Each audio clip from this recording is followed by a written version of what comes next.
Yes, indeed. My sister Martha and I have been talking all week long about your sermon, Reverend Harper. And we think that it is really, really wonderful that you seem to have captured the spirit of Brooklyn in just 2 short years. That's very gratifying, Miss Brewster. Yes, well, you see, living here next door to the church all of these years, well, we've seen many ministers come and go. We've always said that the spirit of Brooklyn is friendliness. And Reverend Harper, your sermons are not so much sermons as they are friendly talks. Personally, I've always enjoyed my conversations with Cardinal Gibbons. Have I met him yet? No, dear, not yet. How were the biscuits? Thank you. But delicious, Bully, thank you. Oh, yes. Would you like another, Reverend Harper? No, thank you. I'm afraid that I won't have room for dinner now. I always eat too many of your biscuits just to taste that lovely jam. Oh, but you haven't tried the one with the quince. We always put a little bit of apple in there just to remove the tartness. No, thank you. Well, all right. We'll send over a jar later. No. You keep it here so that I can always be sure to have your biscuits with it. Oh, well, I do hope that they won't make us use that imitation flour again. What with the war and all. You know, Reverend Harper, it might not be very charitable of me, but I'm starting to think that Mr. Hitler is not a Christian. Oh, if only Europe were on another planet. Oh, yes. Did you say Europe, sir? Yes, Teddy. Well, point your guns the other way. Gun? Teddy. Yes, to the west. There's the danger. There's your enemy, Japan. Oh! Why, yes, of course. Now, Teddy, let's not talk about the war. Okay, let's talk about Europe and more about my canal. Oh, will you have another cup of tea, dear? No, thank you, Aunt Abby. Oh, how about you, Reverend Harper? Oh, no, thank you. But I must admit that war and violence seem far removed from these surroundings. Oh, yes, it is so peaceful here, isn't it? Yes, peaceful. The virtues of another day. They're all right here in this house. The gentle virtues that went out with candlelight, good manners, and low taxes. Well, it is one of the oldest houses in Brooklyn. It's just the way that Grandfather Brewster built it and furnished it. In fact, let me think. Except for the electricity, of course. Yes, we had to put that in when Mortimer convinced us to do so. But we tried to use it as little as possible. Yes, well, I can understand that. Your nephew Mortimer seems to live only by electric light. Oh, the poor boy has to work so late. Reverend Harper, I understand that Mortimer is taking Elaine to the theater again tonight. Teddy, your brother Mortimer is coming over later. What? Delighted. Oh, yes. We're so happy that it is Elaine that Mortimer takes with him to the theater. Yes, well, it is a new experience for me to have to wait up until 3 o'clock in the morning for my daughter to be brought home. Oh, well, Reverend Harper, I hope that you don't disapprove of Mortimer. Well, Martha, my sister and I, we would feel so guilty if you disapproved of him, because it was right here in our very home that you met. Well, not you. Well, you did too, actually. Where Elaine met Mortimer, and their love story began. well, of course, Miss Abby. So I'll say immediately that I do believe Mortimer himself to be quite a worthy gentleman. Oh, good. But I must also admit that I've watched a growing intimacy between him and my daughter with some trepidation. For one reason, Miss Abby. Is it his stomach, Reverend Harper? His stomach? Yes, the boy suffers with dyspepsia, so. No, Miss Abby. I'll be frank with you. I'm speaking of your nephew's unfortunate connection with the theater. Oh, no, Reverend Harper. Mortimer writes for a New York newspaper. I know, Miss Abby, I know, but a dramatic critic is constantly exposed to the theater, and I don't doubt but what some of them do develop an interest in it. Oh, well, not Mortimer, Reverend Harper. No concerns there. Why, Mortimer hates the theater. Really?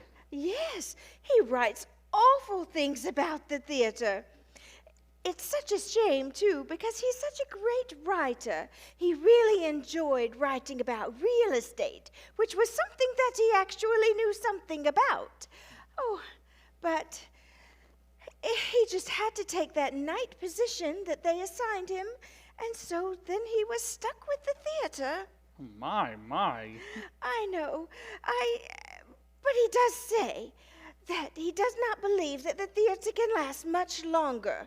Perhaps a year, maybe 2. Oh, well, who could that be? Oh, no, Teddy, I'll get it.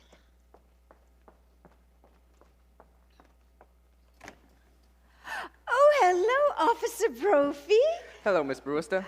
Officer Klein, how do you do? Oh, very well, Miss Brewster. Oh, wonderful, dear. What news have you brought me? Oh, yes. Colonel, we have nothing to report. Splendid. Thank you, officers. At ease. You know Reverend Harper? Oh, sure. Hello, Reverend Harper. Yes. We've come for the toys for the Christmas fund. Oh, yes. That is a splendid work that you officers are doing, fixing up discarded toys to give poor children a brighter Christmas. Oh, well, it gives us something to do when we have to sit around the station all day. I mean, you get tired of playing cards, and then you start cleaning your gun, and the next thing you know, you've gone and shot yourself in the foot. Oh. Well, okay. Teddy, would you please run up to Sister Martha's room and get the box with the toys? Bully. Yes. Bully. Thank you. How is Mrs. Brophy doing? Mrs. Brophy has been terribly sick, Reverend Harper. Pneumonia. I'm sorry to hear that. The poor dear. I didn't know. Charge! Dear Teddy. She's doing better now. A little weak still. Oh, goodness. I know. I will get her some beef broth. Sister Martha and I made it just this morning. Oh, don't bother, Miss Abby. You've done so much for her already. Not at all. It's no trouble at all. Sister Martha has just taken some to Mr. Benitsky, and so I will be back in just a minute. Do make yourselves comfortable, everyone. Shouldn't go through all that trouble. Listen, you try and stop her or her sister from doing something nice, and for nothing. I mean, they don't even care how you vote. When I received my call to Brooklyn and moved next door, my wife wasn't well. And when she died, and for months before, well, if I've known what pure kindness and absolute generosity are, it's because I've known the Brewster sisters.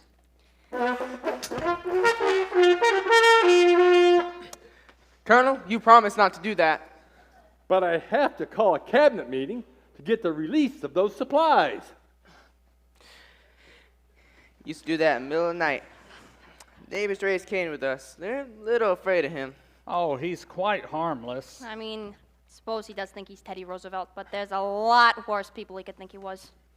What a shame. A nice family like the Brewsters hatching a cuckoo. Well, his father, the old girl's brother, seems to me, I've heard he was a bit of a genius. And their father, Teddy's grandfather, seems to me, I've heard he was a little bit crazy too. Yeah, it's crazy like a fox. Made $1 million. Really? Here in Brooklyn? Yeah. Yeah, patent medicine. He was a sort of quack of some sorts. Yeah. Old Sergeant Edwards remembers him. He was a house here sort of clinic.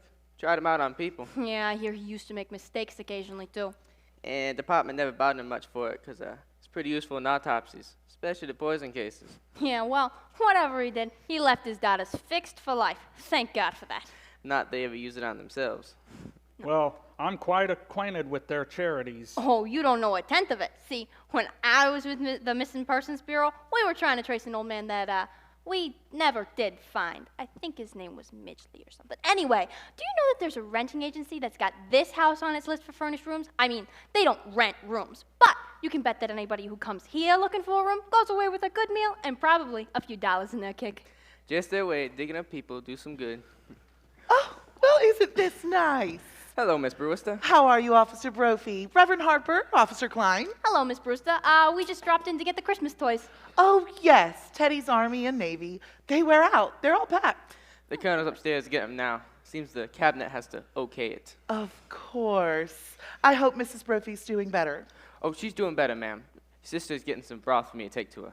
Oh, we made it just this morning. I took some to a poor man who has broken ever so many bones. Sister Martha, you're home, dear.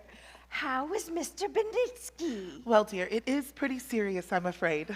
The doctor was there, Yes? and they're going to amputate in the morning. Oh, well, can we be present? No, I asked, but apparently it's against the rules of the hospital.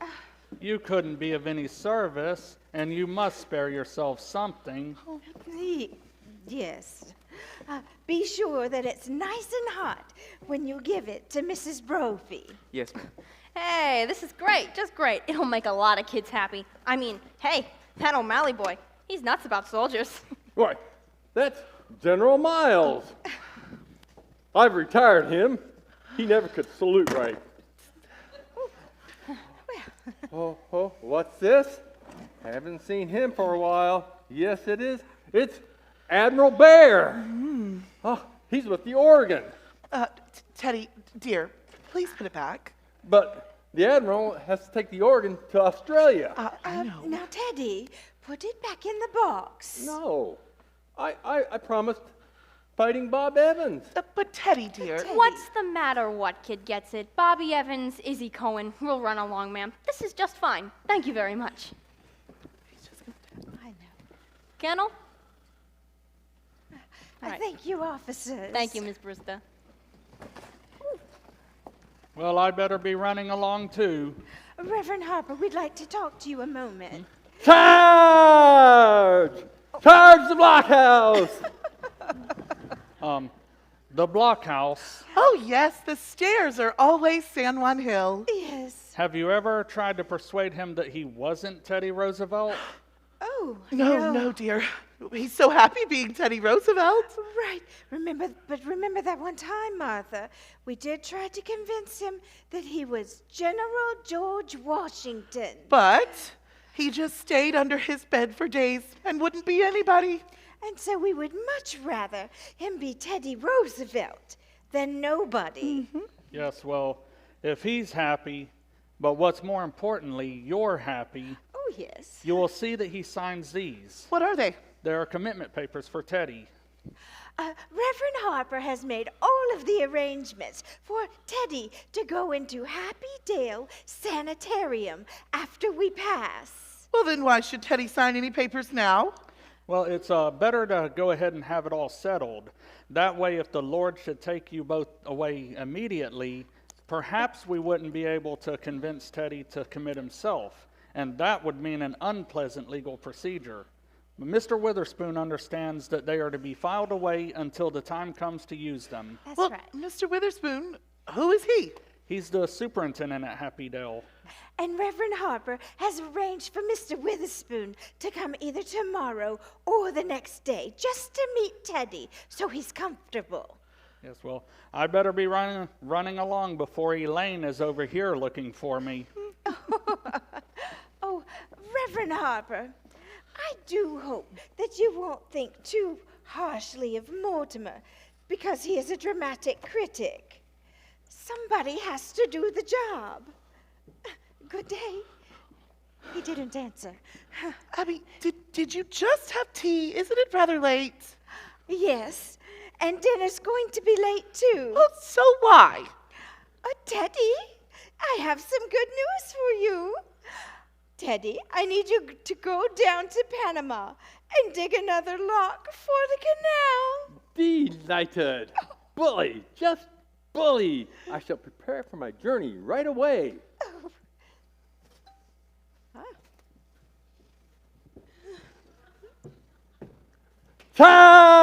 Charge!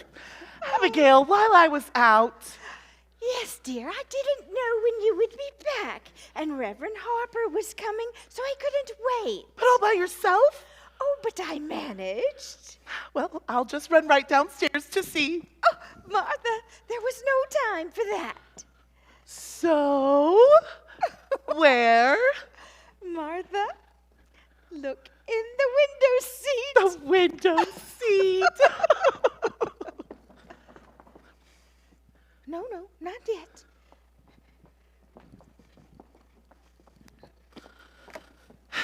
Oh, it's Elaine. Elaine, darling, please come in. Good afternoon, Miss Abby. Good afternoon, Miss Martha. How do you do, Elaine? Oh, I thought Father was here. Oh, well, he just this minute left. Didn't you meet him? Oh, no. I took the shortcut through the cemetery. Oh, Mortimer hasn't come yet. No, dear, not yet. Oh, well, he asked me to meet him here. Do you mind if I wait? not at all. Not at all. Please sit you. down. But, you know, we really ought to speak with Mortimer about doing this to you. Oh, doing what? Well, when a gentleman is taking a lady out, he really ought to call for her at her house. Oh, well, there is something about calling for a girl at a parsonage that does discourage any man who doesn't, well, embroider. Well, still, he's done this far too often, and so we will have a talk with him about it. Oh, please don't. After men whose idea of nightlife was to take me to a prayer meeting, it has been wonderful to go to the theater almost every night of my life. Well, I will admit it's been a comfort for us too, dear, because Yes. if Mortimer has to see some of those plays he has to see, Arsenic and Old Lace, at least he's sitting next to a minister's daughter. Yes. Oh, Elaine, what you must think of us not having all the tea things cleared away yet. Oh, well, it's so Abby, late. don't worry about anything in the kitchen until Mortimer gets back, and then I'll come help you. Okay.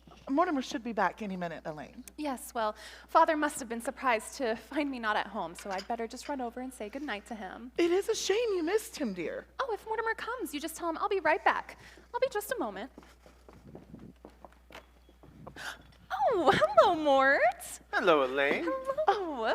Hello, Aunt Martha. Abby, Mortimer's here. Were you going somewhere? Oh, I was just going over to tell Father not to wait up for me tonight. Oh, I didn't know that was still being done, even in Brooklyn. Oh, hello, Mortimer. Hello, Aunt Abby. Oh, how are you, dear? I'm all right. You look well. You haven't changed much since yesterday. Oh, it has been just since yesterday, hasn't it? We certainly are seeing a lot of you lately. Please sit down. Abby, Yes. haven't we something to do in the kitchen? Huh? The tea things. Oh, yes. Just make yourselves at home, dears.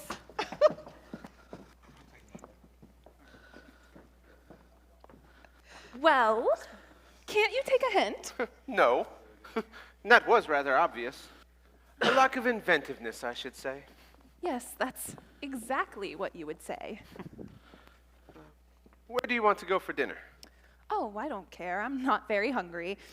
Well, I just had breakfast. Suppose we wait until after the show. Oh, well, that'll make it pretty late, won't it? Not with the little stinker we're seeing tonight. From what I've heard about it, we'll be at Blake's by 10 o'clock. You know, you ought to be fair to these plays. Are these plays fair to me? Oh, well, I've never seen you walk out on a musical. That musical's not opening tonight. No? Darling, you'll have to learn the rules. With a musical, there are at least 4 changes of title and 3 postponements. Oh, They liked it in New Haven well enough, but it needs a lot of work. Well, I was hoping it was a musical. You have such a light mind. Not at all.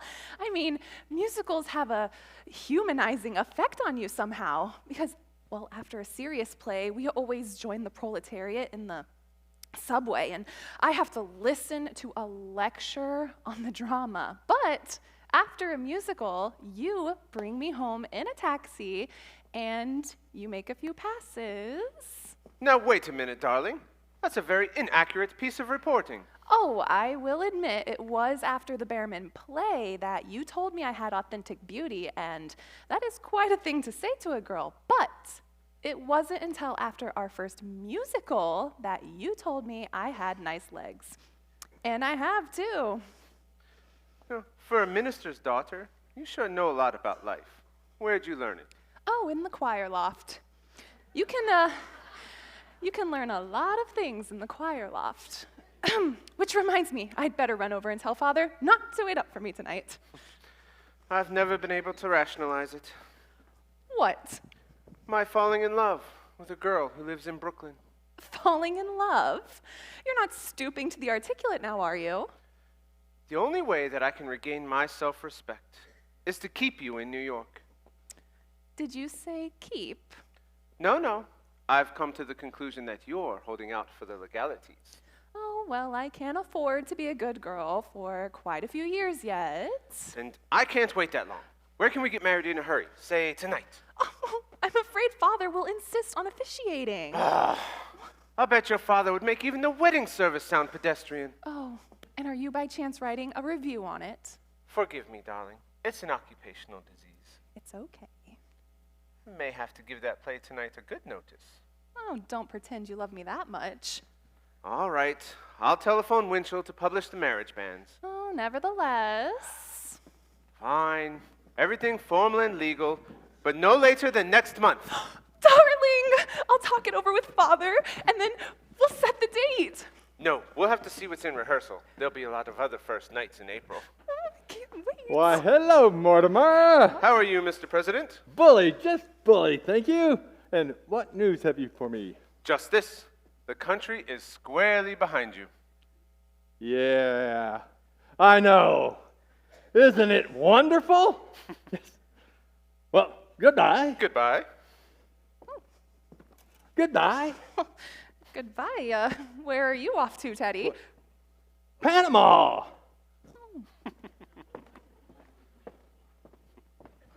Panama's in the cellar.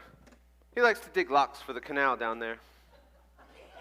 Oh, well, you are so sweet with him, and he is very fond of you. Well, Teddy was always my favorite brother.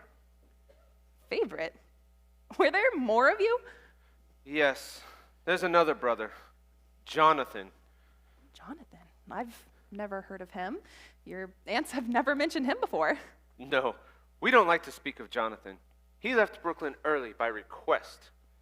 He was the kind of boy who would cut worms in two with his teeth. Ooh. Well, what became of him? I don't know.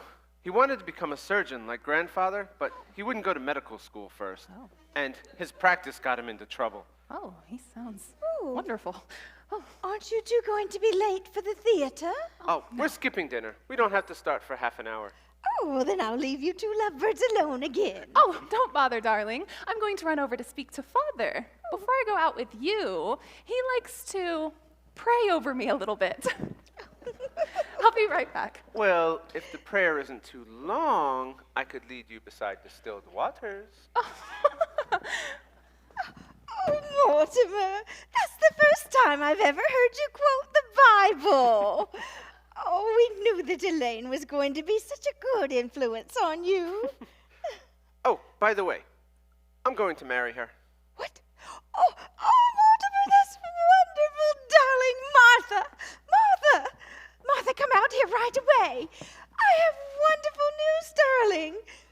Mortimer and Elaine are going to be married. Oh, married! Oh, Mortimer!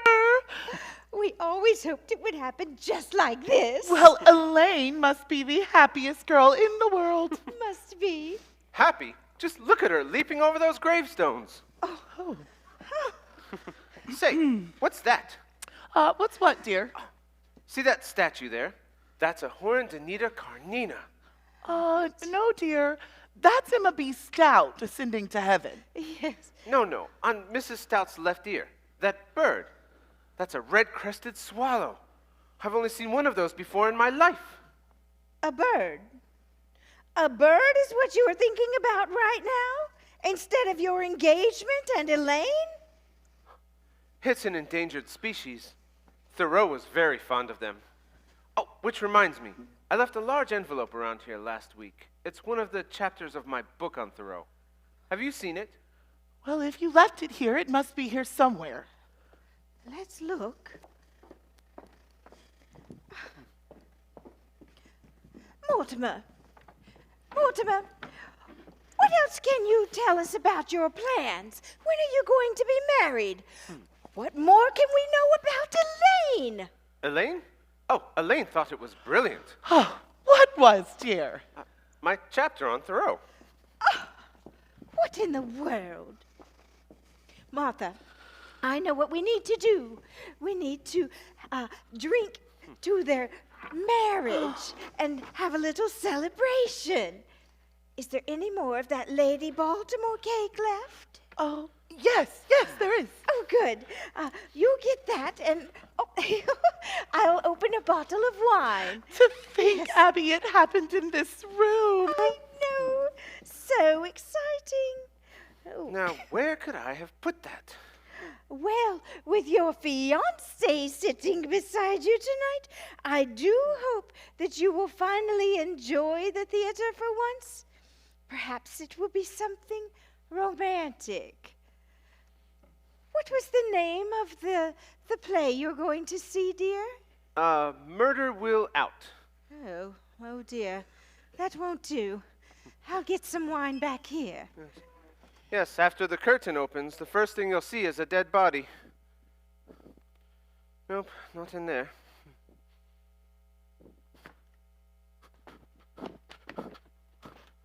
No, that can't be right.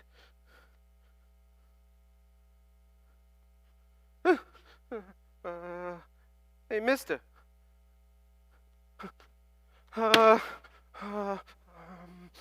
Abby? Aunt Abby? Yes, dear?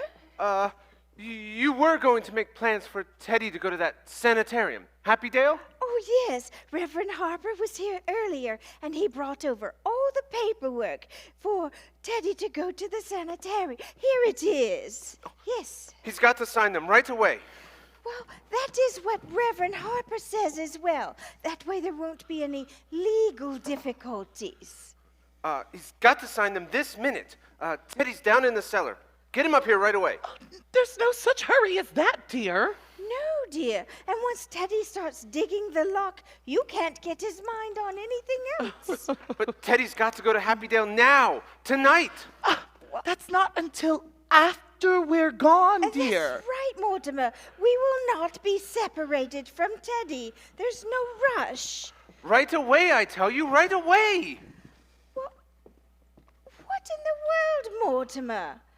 Why have you turned on Teddy, your very own brother?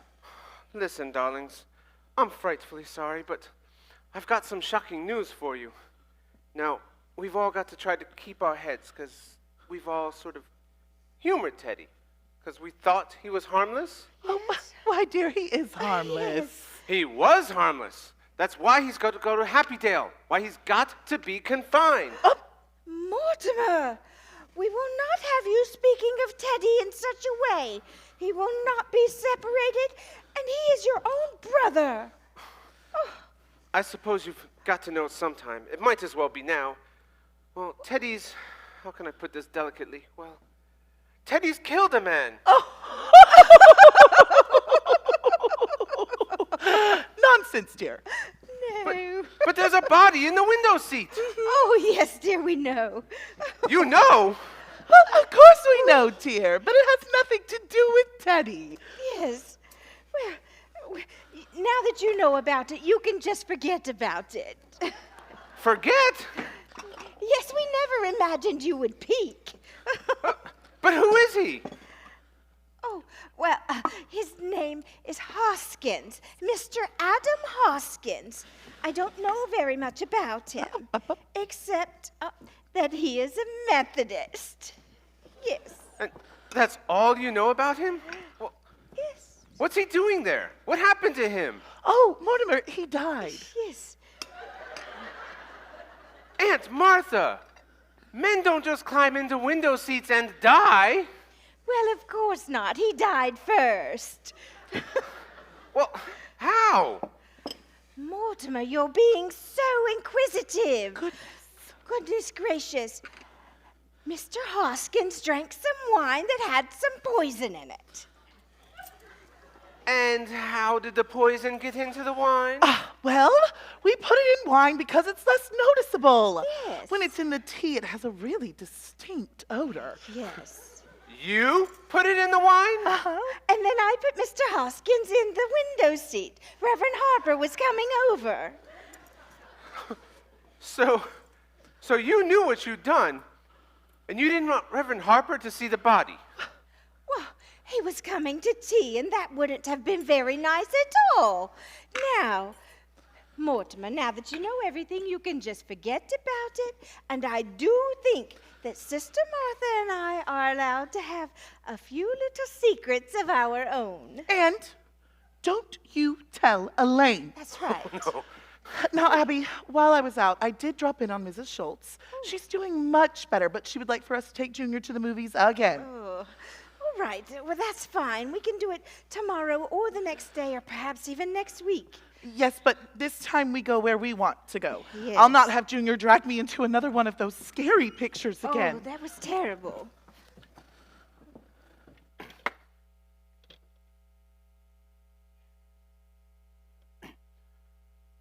Hello?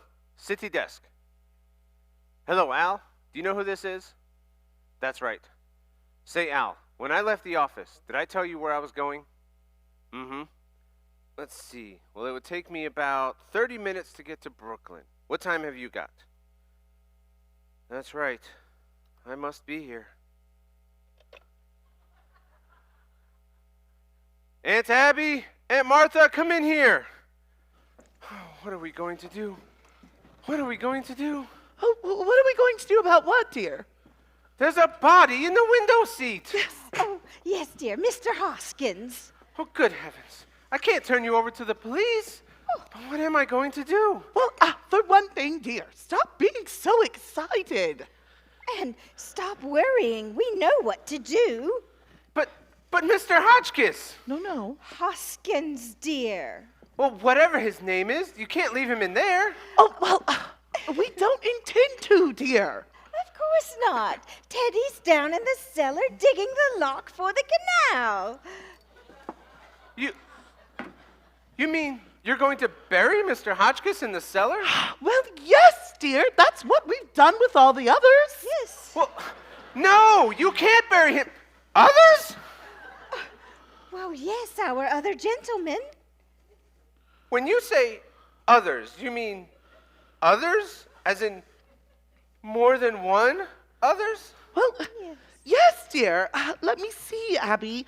This would make 11, isn't it? No, dear.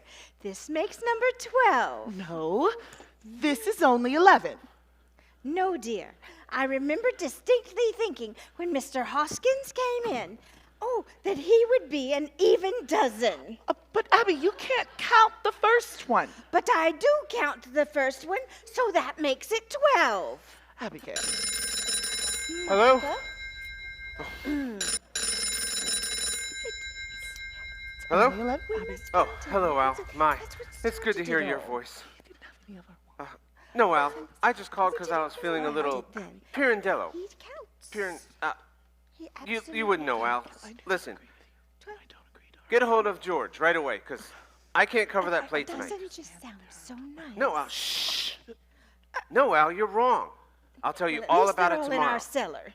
Get a hold of George. We can go He's got count to them cover that again. plate for me. This is my department, and I'm running it. You get a hold of George. Silly boy. Now, where were we? 12? Well, yes, Abby here thinks we ought to count the first one, and that would make it 12. Yes. All right. Now, who was the first one? That would be Mr. Midgley. He was a Baptist. Of course, I still think we can't claim full credit for that one, because he just died. What Martha means is that he died without any assistance from us. He was just here looking for a room. It was just after you moved to New York. Yes, and we had that lovely room upstairs just sitting there empty, and so we decided to rent them out. And he was such a lonely old man. Well, all of his kith and kin had already passed, and he was so forlorn and unhappy. And, Mortimer, we felt so sorry for him. It was terrible. And then, when the heart attack came, and he just sat there right in that very chair, Right, that's looking so peaceful. Mortimer! Looking so peaceful, unlike you. Goodness gracious. We decided right then and there that we would try to help as many lonely old men as we could find that kind of peace. So, he died in that chair? Yes. How awful for you. Oh, no, dear. It was rather like old times. Yes. Your grandfather always used to have a cadaver or two lying around. You see, Teddy had been digging in Panama, and he thought Mr. Midgley was a yellow fever victim. Which meant he had to be buried immediately. So we all went down to the cellar and put him in the lock. Now, That's right. dear, that's why we've told you not to worry, because Abby and I know exactly what's to be done. That's right. So that's how all of this started. That man coming in here Questions? and dropping dead. Well, yes, but we knew that we couldn't rely on that happening again. And so, So, you know tell it. those jars of poison that have been on the shelves in your grandfather's laboratory, just sitting there all these years? Well, yes. and you know Aunt Martha's knack for mixing things. You've certainly had enough of her piccalilli over the years.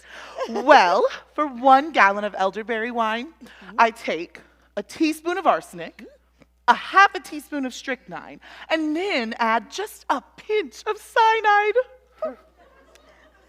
Should have quite a kick. Yes, one of our men lived long enough to say, "How delicious."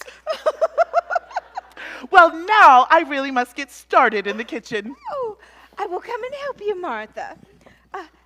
I'm sorry that you can't stay for dinner, Mortimer. I am trying out a new recipe. Oh no, I couldn't eat a thing. Dear boy, you have so much on your mind, I'm sure. I'm so glad that you actually know everything that's been going on around here. I'm going to leave you with your happy thoughts about Elaine. Happy.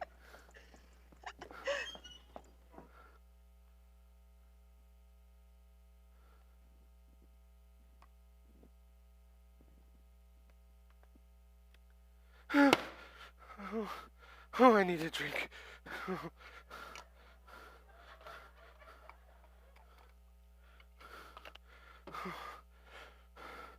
What am I doing? Teddy, Teddy. Oh, it's you. Don't be cross, darling. Father could see that I was excited, and so that made it hard for me to get away, but listen, darling, he's not going to wait up for me tonight. Look, Elaine, you run along home and I'll call you up tomorrow. Tomorrow? You know I always call you up every day or two. Well, yes, but we're going to the theater tonight. No, we're not. Well, why not? Look, Elaine, something's come up. What, darling? What? No! Mortimer, you've lost your job! No, I haven't lost my job. I'm just not covering that play tonight. Look, Elaine, you run along home and I've got to do something. Well, but I've got to know what happened. Certainly you can tell me. No, dear. No, I can't. Well, but if we're going to be married. Married? But have you forgotten that not 15 minutes ago you proposed to me? I did?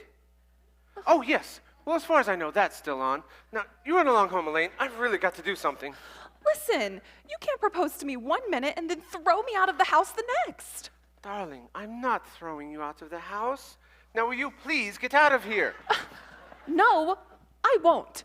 Not until I have had some kind of explanation. Honestly.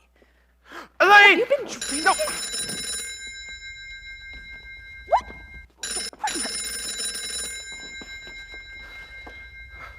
Hello? Hello? Oh, hello, Al. Ridiculous. What?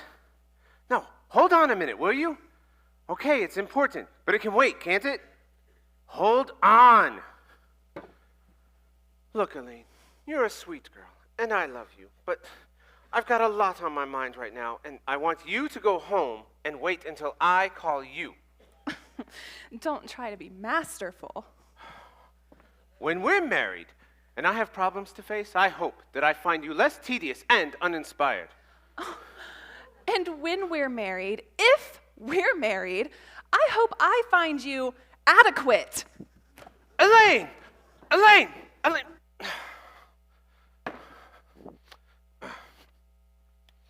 Hello, Al?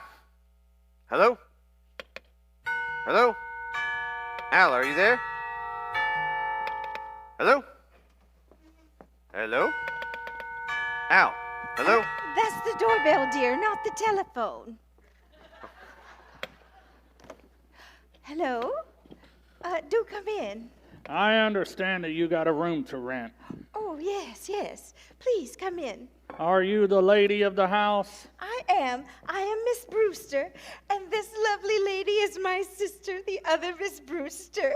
Well, my name is Gibbs. Oh, Mr. Gibbs, please come in. Won't Hello? you have a seat? Let me talk to Al again. City desk? Al? Mr. City Gibbs. desk? Mr. What? May Oh, I'm sorry. Wrong number. I see the room? Well, why don't you sit down a minute and let us get acquainted? Yes. Well, that won't help much if I don't like the room. Oh, Well, we do try to get to know our lodgers just a little bit. So, is Brooklyn your home? Haven't got a home, live in a hotel, and I don't like it. oh, sad. Hello? City desk. Well, are your family Brooklyn people? Yes. Haven't got any family. Oh, that must be very lonely for you. Yep. Well, Martha? Yes, Mr. Gibbs, you've come to just the right house. Yes, we've already set the table for dinner. Won't you please step over here and let us continue to get to know you? Hello, Al. It's Mort. We got cut off. Look, Al, I can't cover that plate tonight. That's all there is to it. I can't. What church do you go to? There's an Episcopal church practically next door. I'm Presbyterian. Well, used to be. What's George doing in Bermuda? Well, certainly I said he could go to Bermuda. It's my department, isn't it? Well, you've got to get somebody to cover that play. Who else is around the office? Is there always that much noise? No, he doesn't live with us. There must be somebody around the place, Al. Though he acts Look, like he what does. about the office boy? You know, the bright one. The one we don't Goodness like? gracious. Yeah. Well, you look around and I'll hold. I'd really like to see the room. It's upstairs, but wait, Mr. Gibbs. Mr. Gibbs, come back, please. Please try some of our wine. Oh, I never touch it. But we make it ourselves. It's elderberry wine. Yes. You say elderberry wine? Yes. Well, I haven't tasted elderberry wine since I was a boy. Oh. Thank you. Well, there must be some printers around the place, Al. Look, what about the fella who sets my copy? He ought to know what I'd write about. His name's Joe. He's the third machine from the left. But Al, he could be the next Burns Mantle. Do you have your own elderberry bushes? No, but the cemetery is just full of them. Yes. No, I'm not drinking, but I'm gonna start now. Do you serve meals? Well, perhaps we will, but try our wine first. Mortimer. Don't, me? Mortimer. What? Not that. What? No. Oh! Ah! No! Get out of here! Run! Do you want to get killed? Do you want to get murdered? Do you want to get poisoned? Do you want to die? Run! Mortimer! You've ruined everything! Spoiled it completely! But you can't do things like that! Oh, how can I I make you understand it's not only against the law, but it's wrong. It's not a nice thing to do. People wouldn't understand. He wouldn't understand. Abby? Yes? We shouldn't have told Mortimer. No. What I mean is, this has developed into a very bad habit. Mortimer, we don't tell you things that not to do the things that you like to do, and I don't think it's fair for you to interfere with what we like to do.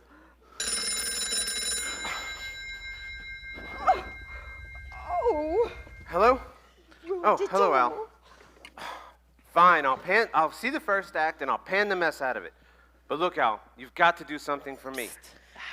Get a hold of O'Brien, our Yes, he lawyer, didn't the head of touch the it. legal department. That's right. Have him meet me at the theater. Don't let me down, Al. I can't believe Okay, I'm starting now.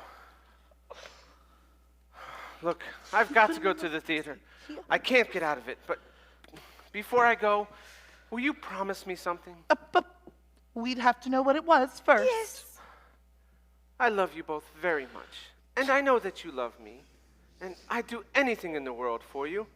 I just want you to do this one little thing for me. What do you want us to do? Don't do anything. I mean, don't do anything.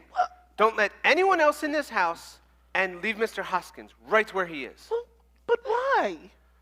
I need time to think, and I've got quite a little to think about. You know I wouldn't want anything to happen to you. What could happen to us? Well, anyway, you'll do this for me? Well, we were planning on holding the services before dinner. Services? Well, yes. Mr. Hoskins was a Methodist. You wouldn't expect us to bury him without a full Methodist service, now would you? Yes. Well, can't that wait until I come back? Martha, Mortimer wants to join us for the services. Yes. Oh, yes, Martha. I think he would really enjoy the services, especially the hymns. Don't you remember what a lovely singing voice he had as a boy? Yes. Ah. Yeah. Yes. So, you'll do this for me. It's a promise. Well, Martha, since Mortimer's cooperating with us now, I do think we can do this for him. Yes, Mortimer. Thank you. Do you have any paper? I'll be back just as soon as I can, but I need to see a man. Let me see. Oh, will the stationery work? That'll be fine. Okay. I can save time if I write my review on the way to the theater. Well, that doesn't seem fair. Abby, I do believe Mortimer was not himself today. Well, I think I know why, dear. Well, why? Well, it's not every day that a man gets engaged to be married. Oh. And I think he was just perhaps nervous or something. Well, I am very happy for Elaine. Yes. And their honeymoon ought to give Mortimer a vacation. I don't think he got much rest this summer. Well, at least he didn't go kiting off to China or Spain. I never could understand why he wanted to go to those places.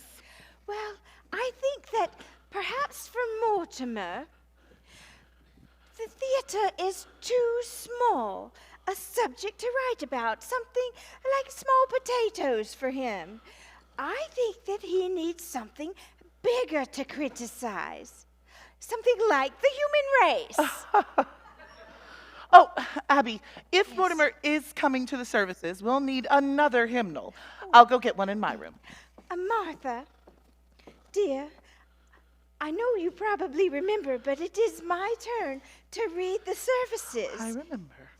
But since you weren't here when Mr. Hoskins was here, I would really like for you to do the honors. Oh, that's so nice. Oh, Are you sure? I think it's only fair.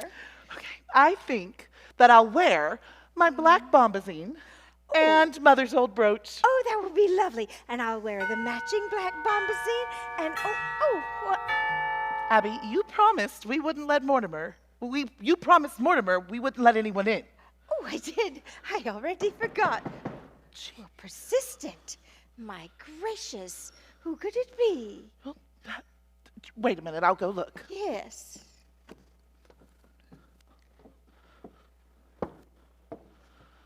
It's two men. I don't recognize them. Are you sure? There's a car at the curb. Oh. They must have come in that. Well, let me look.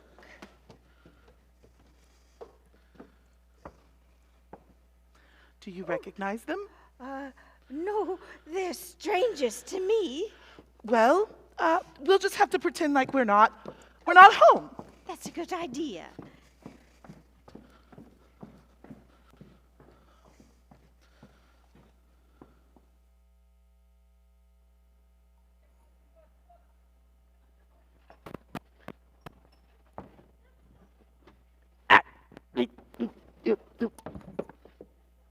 I'm on the way, Tony. I'm coming.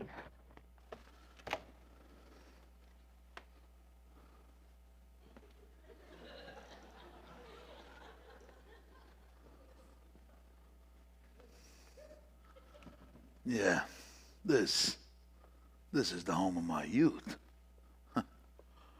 As a boy, I couldn't wait to escape from this place. Now I'm just happy to escape back into it, huh? Yeah, Tony. It's a fine hideout. The family must still live here. There is something so unmistakably Brewster about the Brewsters. There better be a fatted calf awaiting the return of the prodigal. Yeah, I'm hungry. Look, Tony. Drinks. As though we were expected. Now that's a good omen. Excuse me? Who are you? And what are you doing here? Why, Aunt Abby, Aunt Martha, it's me, Jonathan. What? You're not You get out of here! It's me, Jonathan, your nephew. Jonathan? No, you're nothing like Jonathan. You don't belong here. You need to get out of here now. But I am Jonathan. And this is Dr. Einstein. That is not Dr. Einstein either. No. Well, not Dr. Albert Einstein. It's Dr. Herman Einstein. Much better. Just as good. No, I don't believe you, so you just need to get right on out of here now. I see you still wearing that lovely garnet ring that Grandma Brewster bought in London. And you, Aunt Martha, still the high collar to hide that scar where Grandfather's acid burned you. Oh, well, I suppose his voice is like Jonathan's. Oh, my. Have you been in an accident? No, my face. Yes. Dr. Einstein is responsible for that. He's a plastic surgeon. He changes people's faces. And you need one. Herman. Oh, that's not nice, you little man. Well, I've seen that face before anyway. Abby, do you remember when we took the little Schultz boy to the movies? Yes. And I was so frightened.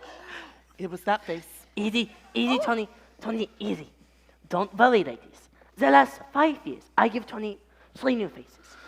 I'll give him another one right away. This last face, well, I saw that picture too, right before I operated. And I was intoxicated. Oh. Oh, a drunkard. You see what you've done to me, Doctor? Even my own family. Tony, you're home in this lovely house.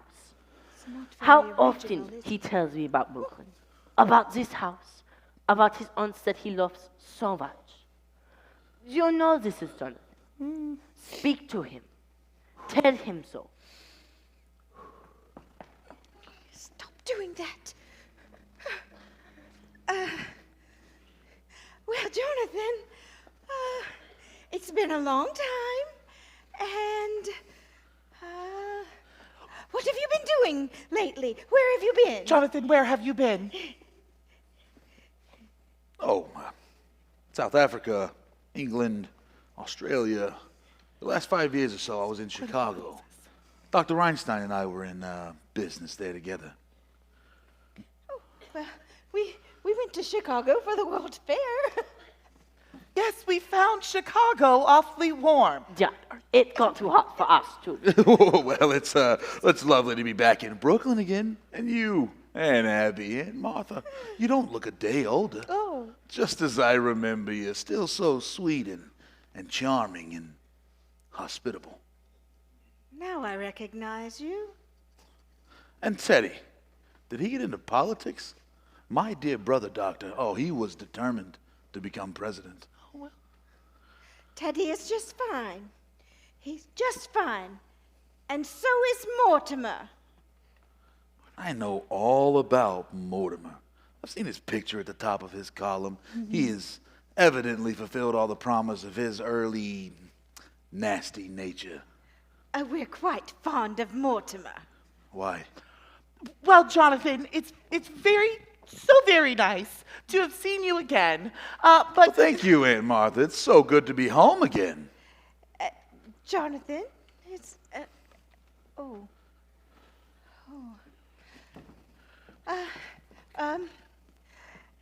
We need to make sure that the thing on the stove doesn't boil over. Just give us a moment. it will only take a minute, unless you're in a hurry to get somewhere. Martha. Well, Tony, where do we go from here? The police. The police have pictures of that face. I got to operate on you right away. We have to find a place for these. And Spinoza, too. Don't waste any worry on that rat. Tony, we got a hot stuff on our hands. Will you forget Mr. Spinalzo? You can't just leave a dead body in the rumble seat. Watch me. He's a good fellow. He gives us a lift. Then what happens? Then what happened, huh, Doc? He said I looked like Boris Karloff. That's your work, Doctor. You did that to me. Easy, Tony. I'll find a place somewhere. We fix you up quick. Tonight. No, Tony. I got to eat first. I'm hungry. I'm weak.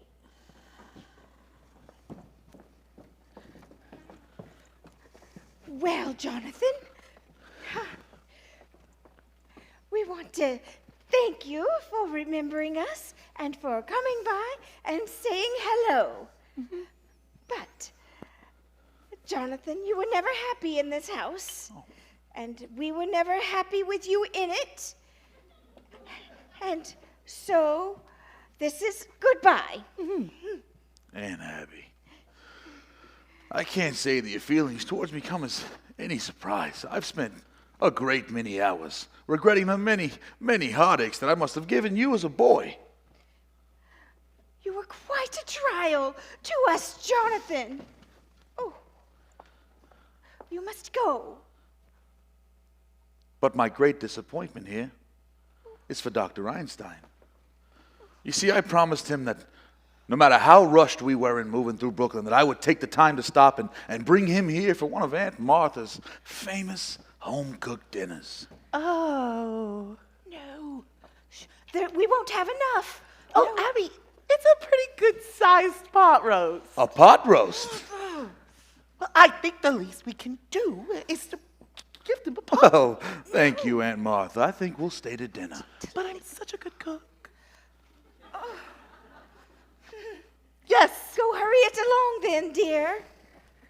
Well, since you're staying for dinner, I will help Martha hurry it along, because you're in a hurry to leave. But if you would like to freshen up before you go, you may use the washroom in Grandfather's old laboratory. Is that still here? Well, yes. It's just the way it was when he left it, of course.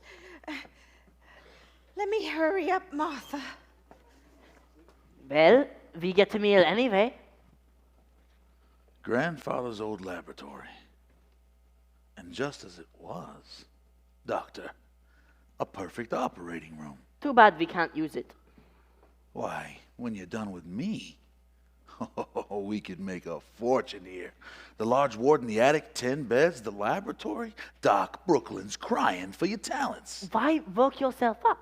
Besides, I think for Brooklyn, we are a year too late. You don't know this town like I do, Doc. Practically everybody in Brooklyn needs a new face. But so many old faces are locked up.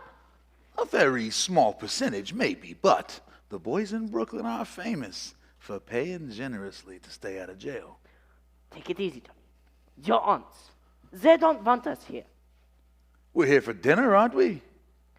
Yes, we are. What about after dinner? Leave that to me, Doc.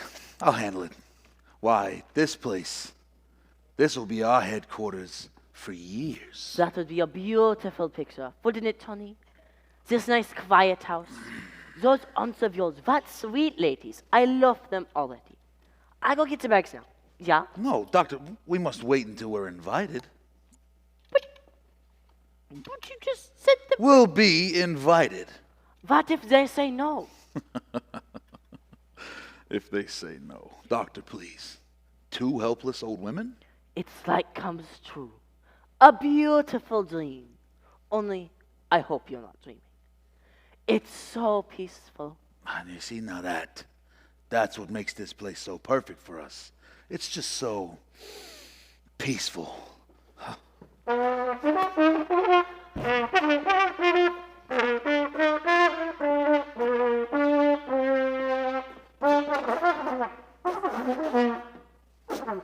That is not peaceful. Charge!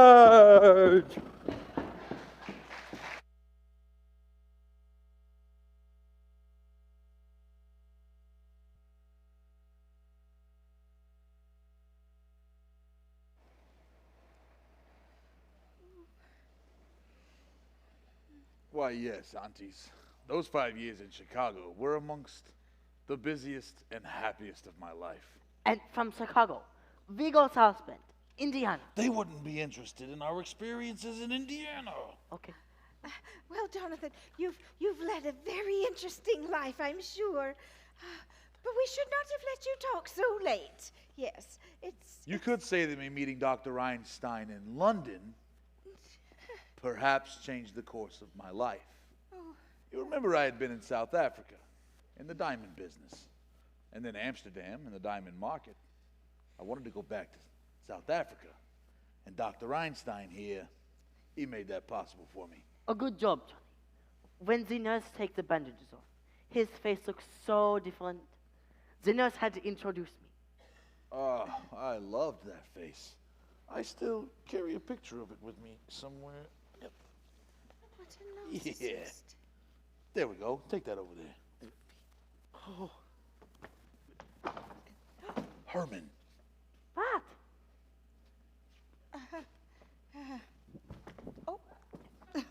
She tripped me. She's sweet as pie. Huh. Lay off the flask. Well? Oh, yes. Well, it does look a little bit more like you, but I still wouldn't recognize you. You know, Doc, I think we'll go back to that face. Yeah, it's safe now. It's better. True.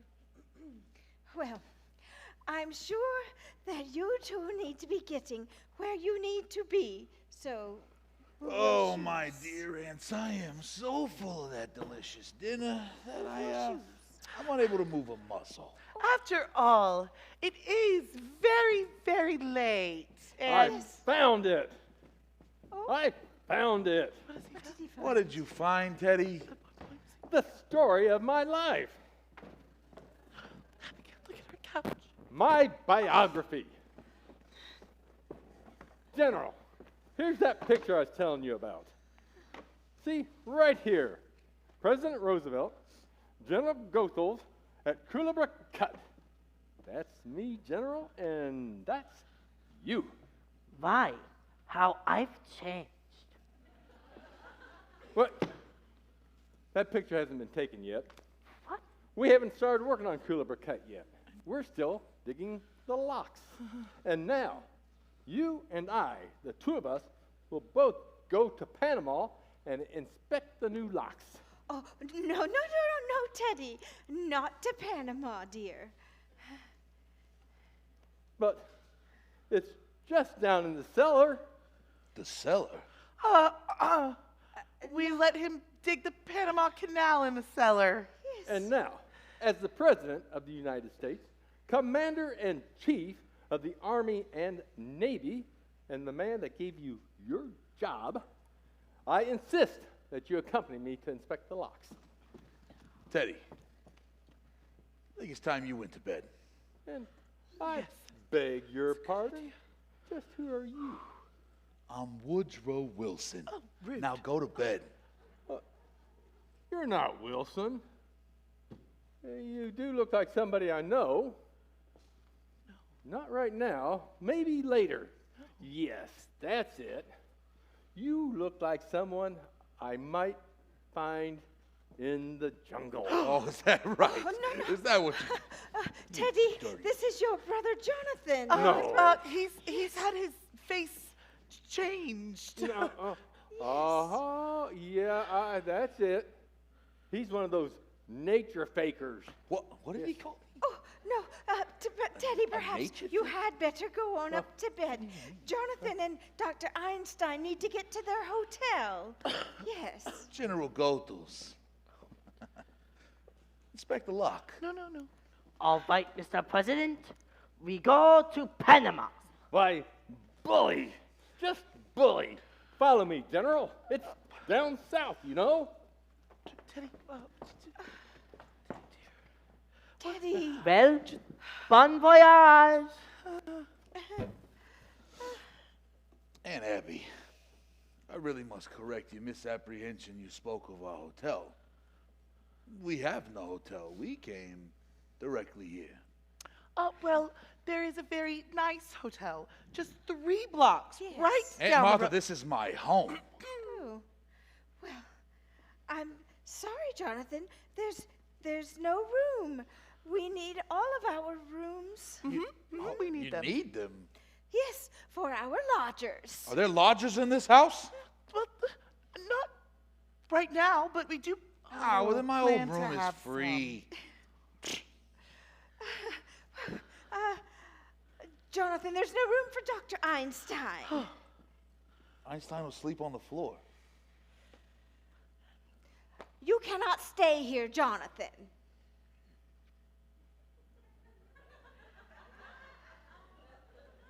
Dr. Einstein and I need a place to sleep.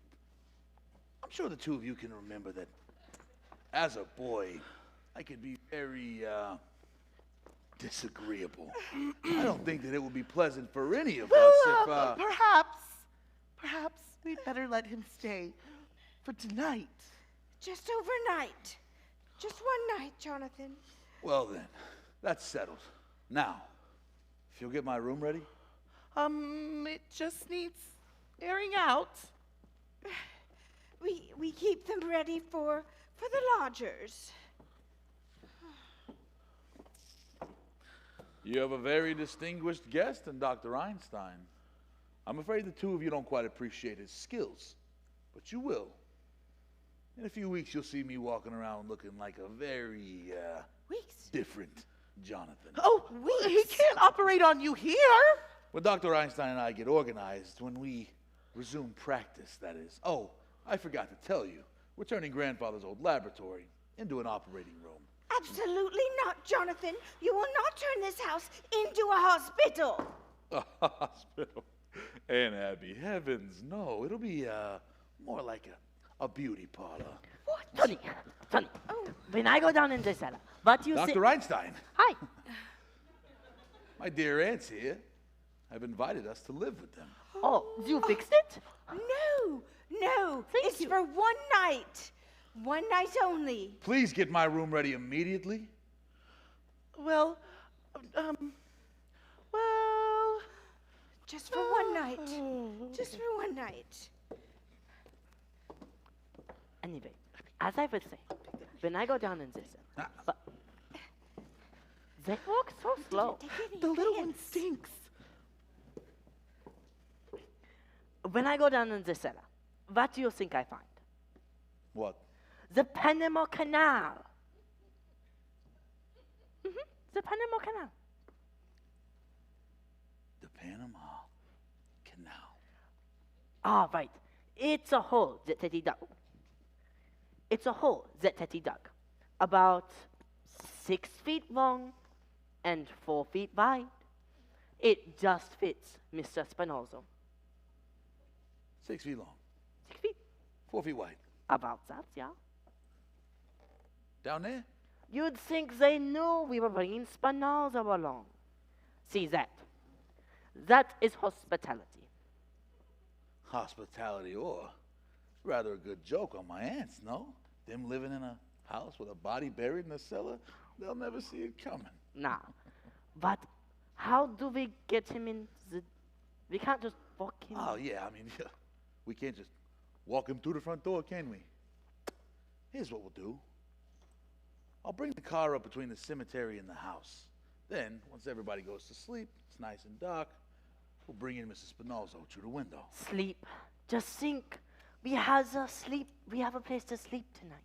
Doctor, take it easy. Don't forget you're operating tomorrow, and this time you better be sober. I will be sober. Don't worry. I fix you up beautiful. And if you don't... Your room is ready, Jonathan. Good. Go to bed. Dr. Einstein and I are going to bring the car up behind the house. Oh, but it's all right where it is until morning. Yes. Nonsense. I wouldn't want to leave it in the street. What if that's against the law? We don't break the laws. They are there for a reason. Abby, what are we going to do? Well, I know what we're not going to do. We are not going to let them turn our home into a hospital. I mean, what would the neighbors think? People walking in here with one face and then walking out with another? Abby, what are we going to do about Mr. Hoskins? Oh, Mr. Hoskins! Oh, the poor dear, he must be so uncomfortable. He's been so patient. Oh, Abby? What are we going to do? What? I know I will not be inviting Jonathan to the services. Well, of course not. He would ruin everything. Oh, what are we going to do? Oh, I know what we'll do. When they come back in, we'll encourage them to go straight on up to bed. Oh, and then by the time they're all asleep, we'll go down after and have the services. Yes. Oh, so we just need Teddy. Oh, Teddy, speak of the devil. General Goethals is very pleased. Oh. He said the canal was just the right size. Size? Wonderful, Teddy. That's wonderful news, but I have some other news that's bad news. Yes, Teddy, there's been another yellow fever victim. Oh, no. Oh, dear me, dear me. The general will be so shocked. Oh, well, then we mustn't tell him. That's right. But we must. It's his department. No. Oh, but no, Teddy, it would ruin his entire visit. No, Aunt Abby, he has to be told. Army regulations and all, you know. Well, Teddy, perhaps we could keep it a secret. Yes.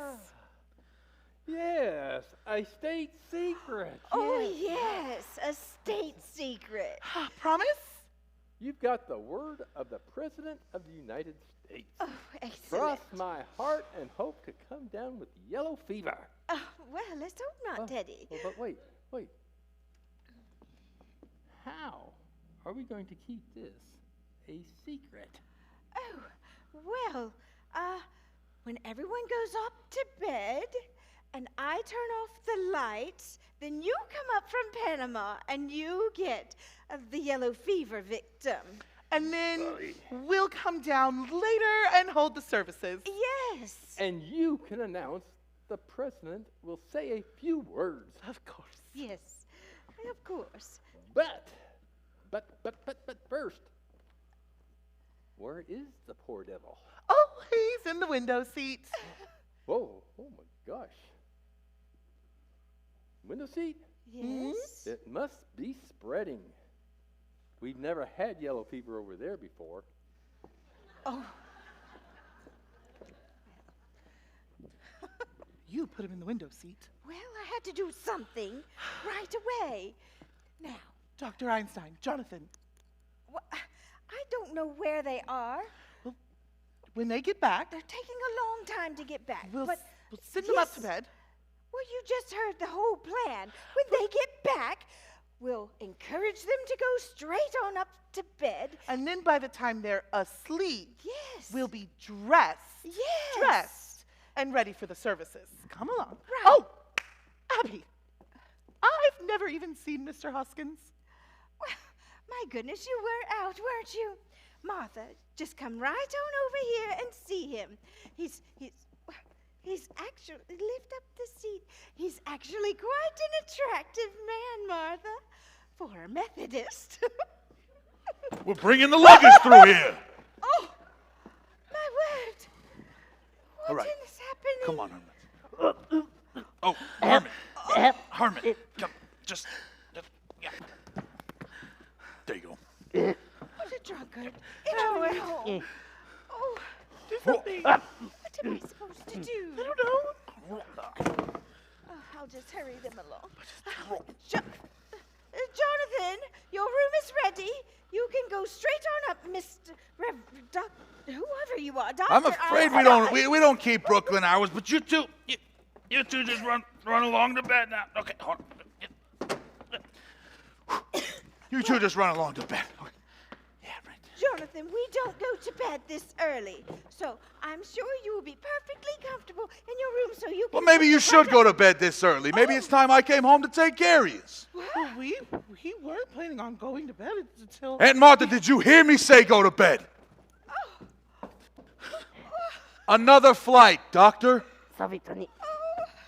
I'll get the lights. Now then, we're all going to bed. Will you run along, Aunt Martha? I'm trying.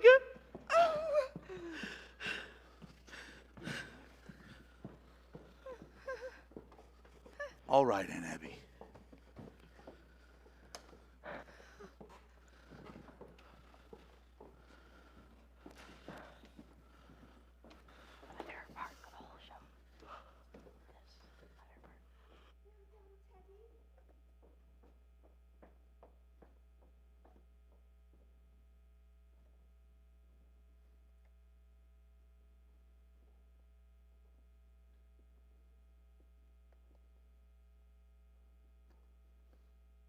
Aha.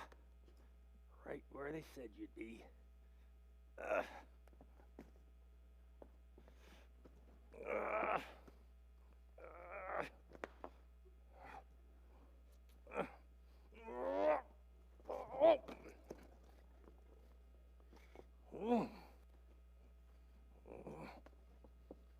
Let's go.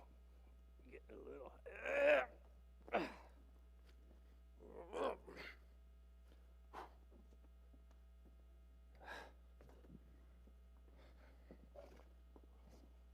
Oh!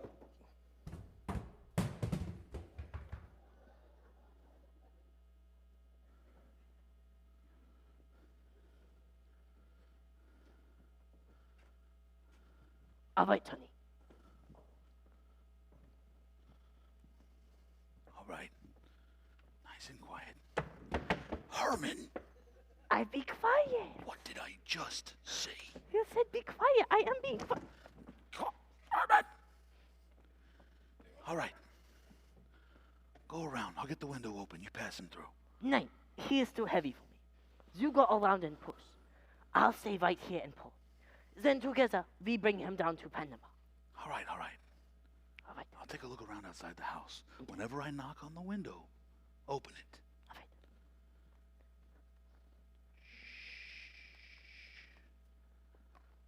right. Herman! I farted.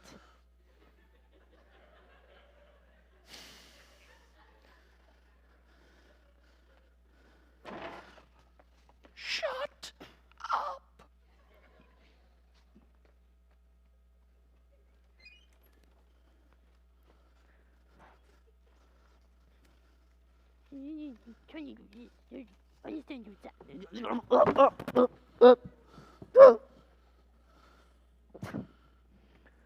Who left this open? Some cough.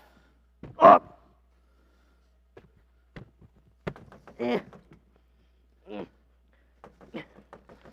a moment, Johnny. We need to work on your patience. We need to work on your patience. You're so impatient. All right. Okay. Ready? Allez-y. Oh, Herman. Ah, Oh, are you okay? just a little slip. Be more careful. Just Oh, the door. just Tony, someone's at the door. get the butt. Oh, Herman. Somebody's at the door. Oh, it's okay. Go quick. I'll go. Iron is here. You go. How am I gonna handle here?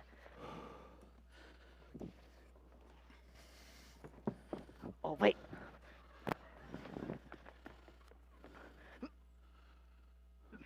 Ah.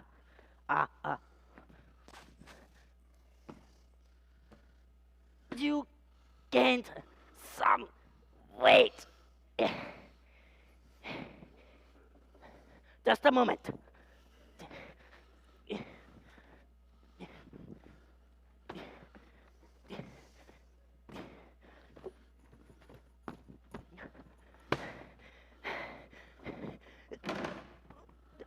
We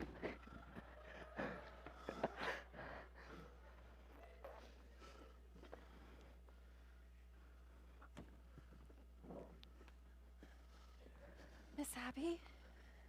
Miss Martha?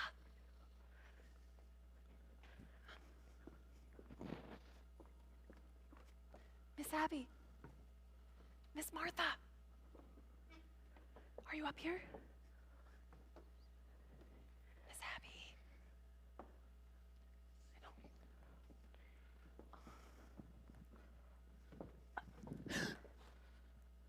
Who is it? Is that you, Teddy?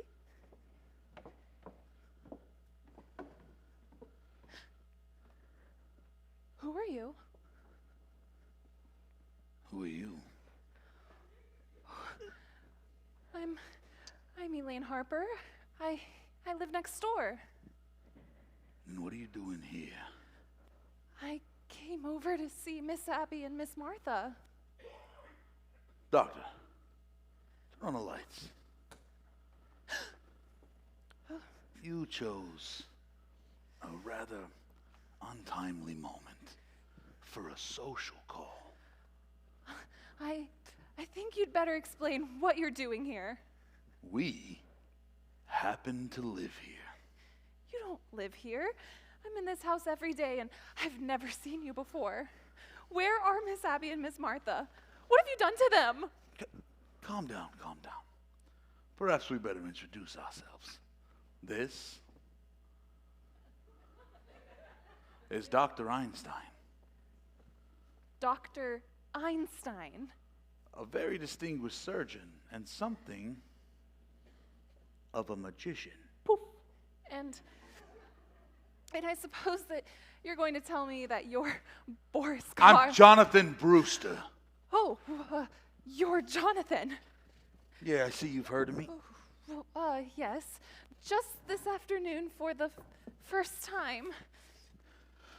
Yeah, and what did they say? Only that there was another brother named Jonathan. That's all that was said. But well, I guess that explains everything. Now that I know who you are, I will just be running along back home. Wait a minute. You said that explains everything. Just what did you mean by that? What are you doing around here at this time of the night? Well, I thought I saw someone prowling around outside the house. I suppose it was you. You thought you saw someone prowling around the house. Yes. Wasn't that you? Isn't that your car? Oh, you saw someone by the car. Yes. What else did you see? Just that, that's all. Just someone walking around the house to the car. What else did you see? That's it. That's all. That's it. That's why I came over here. I wanted to tell Miss Abby to call the police, but if that was you and if that is your car, then I don't need to bother Miss Abby, and I will just be running along now. No, don't even think about that. What was the man doing by the car? I don't know. You see, I was on my way over here. I think you're lying. I think she tells the truth. Yes. We let her go now. Yeah? No, I think she's lying. Breaking into a house at this time of night? not breaking She's in. got to be dangerous. No. She shouldn't be allowed around on the loose. Get No! Let Get go him of me! Doctor! Get Doctor! your hands off him!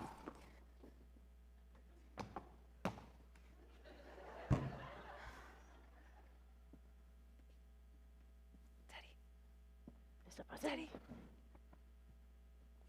Teddy. It's going to be a private funeral, and you two are not invited. What? Teddy, tell these men who I am. Why, that's my daughter Alice, and you two, well, I... No! Doctor, the cellar now! The cellar! Teddy! In the cellar. Whew. All right. What is going on? What is the matter? What is happening? Good heavens! What is happening down there? Nothing. We caught a burglar, a sneak thief. Just go back to bed. Well, we'll call the police. We've called the police. Now go back to bed. Do you hear me? No, What now? this is our house.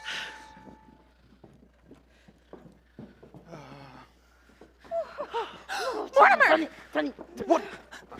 Where have you been? To the newer base, Dieter, and I should have known better. Holy mackerel! I'm still there. Mortimer, this is your brother Jonathan and his Dr. Einstein. I know this isn't a nightmare, but what is it? Oh, Mortimer. I've come home. Who did you say this was? Your brother Jonathan. He's had a surgery on his face, and Dr. Einstein performed the operation. Jonathan? Yes. Jonathan, you always were a horror. But do you have to look like one? Oh, dear Morty. Seems that you've forgotten the things that I used to do to you when we were boys. Oh. You remember the day, huh? I tied you to that chair right there. Took all those needles and shoved them under your fingernails. Good heavens, it is Jonathan. Oh, yes, I remember. I remember you as the most detestable, vicious, venomous form of animal life I ever knew. Well, now, boys, let's not start arguing the moment we first see each other. How about it? Oh, there won't be any arguing, Aunt Abby. Jonathan, you're not welcome here. Get out. Oh, yes. Dr. Einstein and I have been invited to stay. Not in this house. Well, yes, for one night. But I don't want him anywhere near me. I know, but it wouldn't be very nice if we reneged on our word. So just for one night. All right, tonight. But first thing in the morning, out. Yes, one night. Now, where are they sleeping? In Jonathan's old room. But that's my old room. I'm sleeping in there. I'm here to stay. Oh, Mortimer, I'm so glad. Johnny, we sleep down here tonight, yeah? You bet your life you sleep down here. You sleep on the sofa, right? And I'll just go and sleep on the window seat. I want to bed. The window seat? No. Let's not argue about No, it. Mortimer, really, The I window mustn't. seat's good enough for No, me really, tonight. I insist. I am the guest. I No, will no. sleep here. I'll sleep on the window No, seat. I only stay for one night. No, I really, insist. I must insist. Hey, don't throw my Einstein. Third time this week.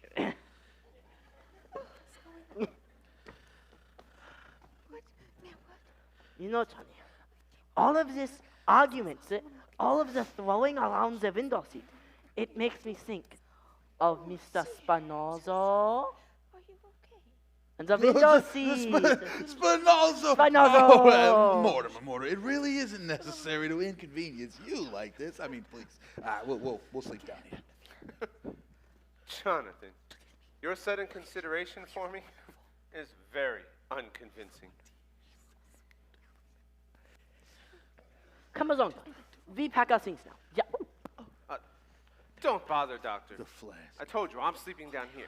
No, really, it's no trouble at all. Come along. Doctor, with everything that's going on, I have just completely lost track of Mr. Spinalzo. Who is this Mr. Spinalzo? It's just a friend of ours that Johnny's been looking for.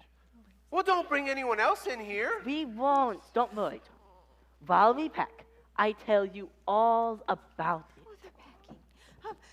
Mortimer, you do not have to sleep down here. You can use my room. I will sleep in with Martha. It will be fine. Aunt Abby, it's really no trouble at all. We'll be packed in a few minutes, and then you can have the room, Mortimer. You're just wasting your time. I told you, I'm sleeping down here. Mortimer, What's the matter with you, dear? I've almost been killed. You've almost been... Yes. Aunt Abby! Aunt Martha! No! No, it was Jonathan. Oh, he thought she was a sneak thief. No, it was more than that. He was some kind of maniac. Mortimer, I'm afraid of him. Wait, darling, you're trembling. Come, sit down. He tried to kill me. What happened to the table? He was so mean. He's so deluded. Aunt Martha, do you have any smelling salts? Oh no, dear, but perhaps some hot tea or coffee or Coffee. And make some for me, too. Oh, and some sandwiches. I haven't had any dinner. I will make something for the both of you. Martha, we can leave our hats and gloves down here. Oh, Yes. You weren't going somewhere, were you? not Do exactly. you know what time it is? It's after 12. Yes. 12. Elaine, you've got to go home. What? Why? But we're making sandwiches. What, don't you remember? take but a Mortimer, we were minute. going to celebrate your engagement. That's what we'll do. We'll make a nice dinner for the both of you. And I'll open a bottle of wine. All right. No wine!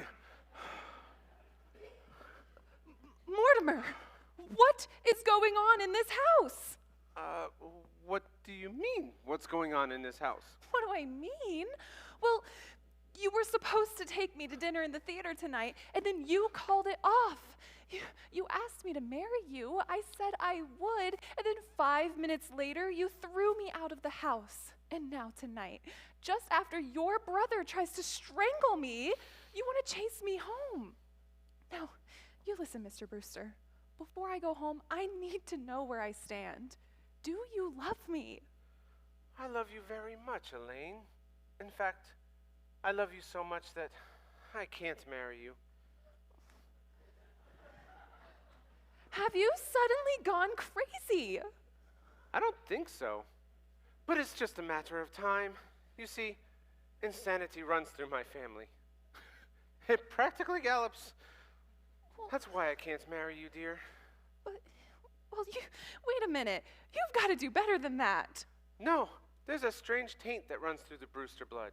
If you knew my family, really knew my family, well, it's what you'd expect if Strindberg had written Hellzapoppin'.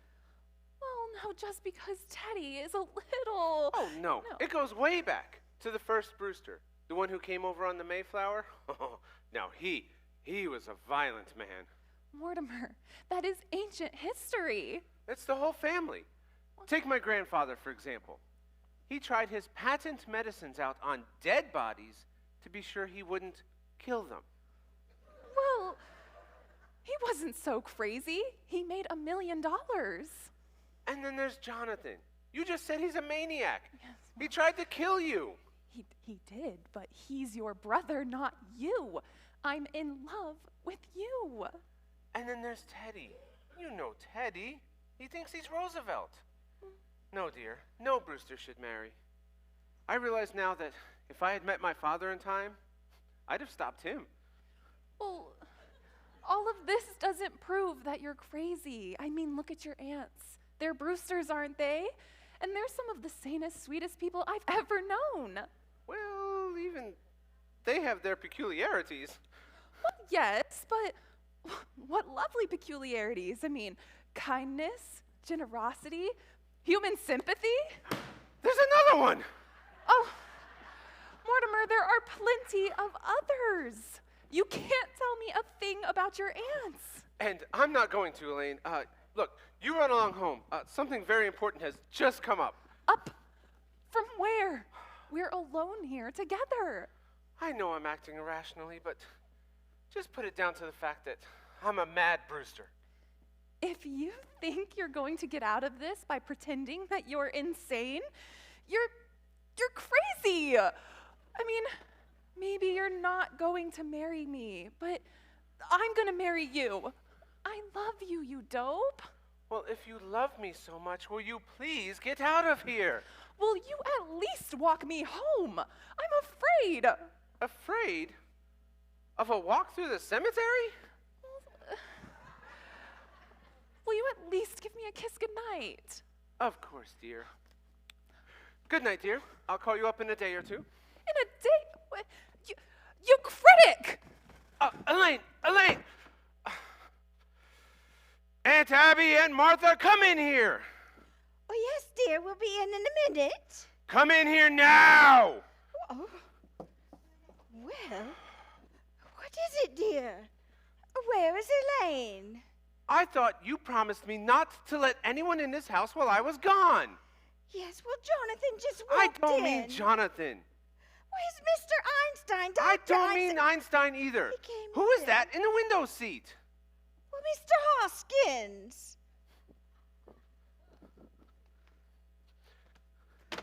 This is not Mr. Hoskins. Who is that? Are you trying to tell me that you've never seen this man before? Well, I certainly am. Why, this is a fine kettle of fish. It's getting so anybody thinks they can walk into this house and die. Aunt Abby, don't you try to get out of this. That's another one of your gentlemen. Mortimer, how can you say such a thing to me? Why, I've never seen that man before in my life. He's an imposter. Oh, Aunt Abby, you admitted to me that you put Mr. Hoskins in the window seat. Well, yes, I did. Well, he couldn't have gotten the idea from Mr. Hoskins. Well, of course not. By the way, where is Mr. Hoskins? Well, he must be down in Panama. Oh, you buried him? Well, no, not yet. What with Jonathan and Dr. Einstein here, we haven't had a minute to ourselves. You know, we've always wanted to hold a double funeral. But no, I will not read services over a stranger. A stranger? Aunt Abby, how can I believe you? There are 12 men in the cellar, and you admit to me that you poisoned them. But, Mortimer, are you saying that I would tell a fib?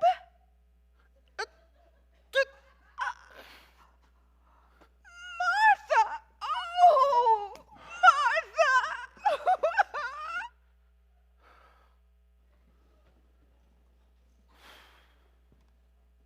Oh, Mortimer, I'd like to have a word with you. A word's about all you'll have time for, Jonathan, because I've decided that you and Dr. Einstein are going to have to get out of this house just as quickly as possible. I'm glad you recognize the fact that you and we can't live under the same roof together. But I'm afraid you've arrived at the wrong solution there, brother. Really? Yeah, get your suitcase and get out. Jonathan, you're beginning to bore me. You've played your little one-night stand in Brooklyn. Move on. Oh, dear Morty. Just because you've graduated from the back fence to the typewriter, that don't mean you've grown up. I'm staying, you're leaving, and I do mean now. Oh, if you think that I can be frightened, if you think that there's anything that I fear... Mortimer, I've lived a strange life, but if it's taught me one thing, it's to fear nothing. Martha, just look in the window seat. Now, Aunt Abby!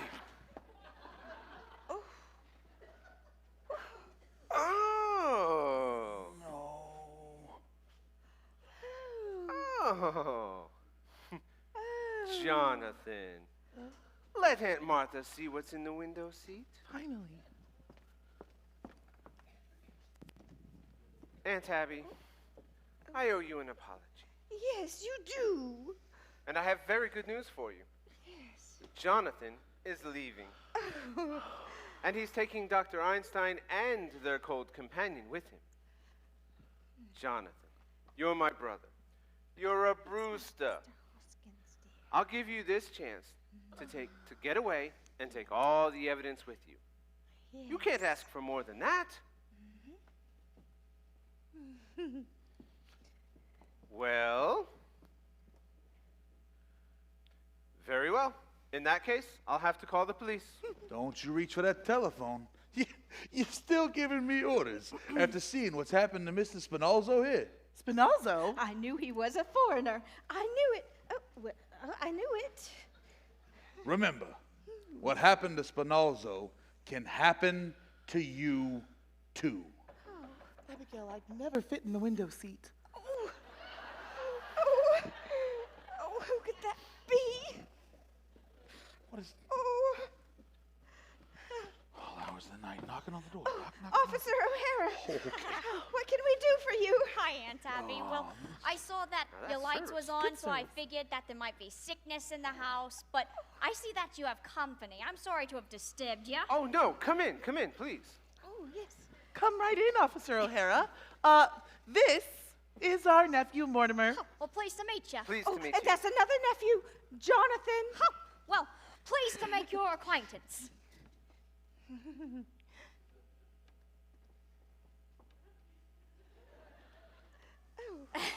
Right.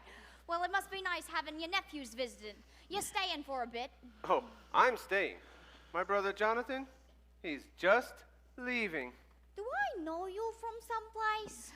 Well, Jonathan hasn't been here in a long time.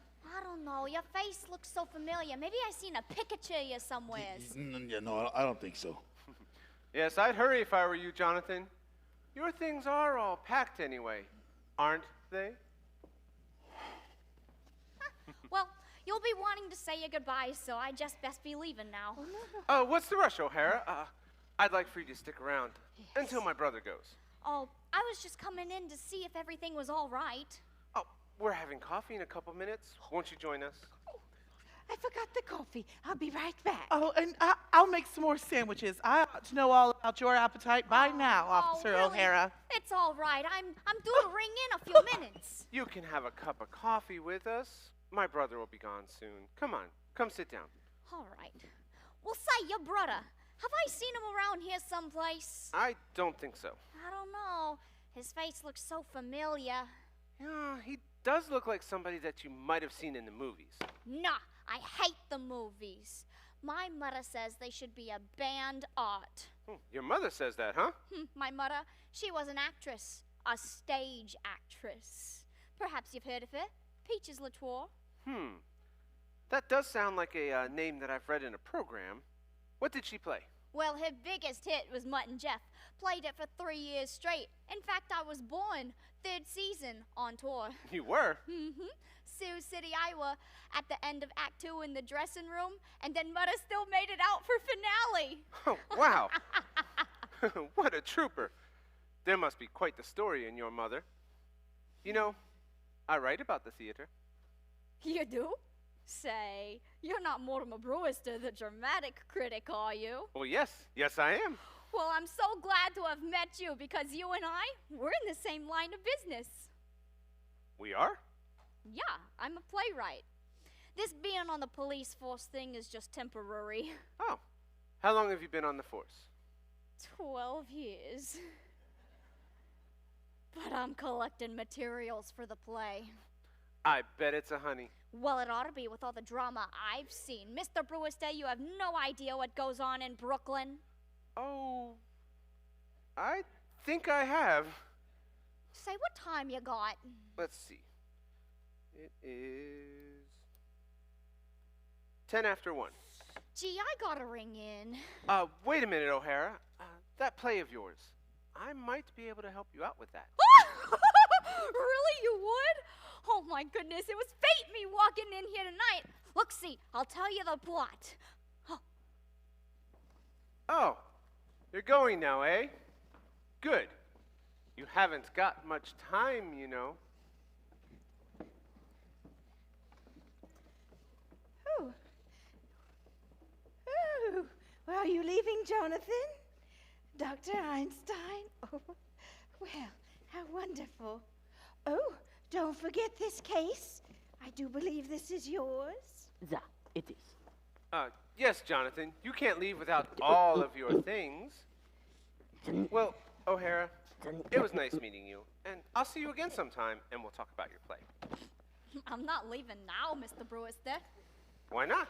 Well, you just offered to help me write my play. You and I, we're gonna write a play together. I can't do that, O'Hara. I'm not a creative writer. It's all right. I'll do the creating. You just put words to it. But, O'Hara... Nope. I've decided I ain't leaving this house till I tell you the plot. Well, in that case, Mortimer, I think we'll be heading out now. Oh, no. Don't you try that. You can't leave without it taking everything with you. Look, O'Hara, you run along now, eh? My brother's just going. It's all right. I can wait. I've been waiting 12 years. Oh, I'm sorry I was so long. Don't bring that in here. O'Hara, won't you join us for a bite in the kitchen? The kitchen? Jonathan's leaving. Oh, that's nice. Oh, Yes. why don't you join me in the kitchen, O'Hara? You don't mind eating in the kitchen, do you, Officer O'Hara? Where else would we eat? Oh, wonderful. Yes. Well, Jonathan, so nice to have seen you. Goodbye.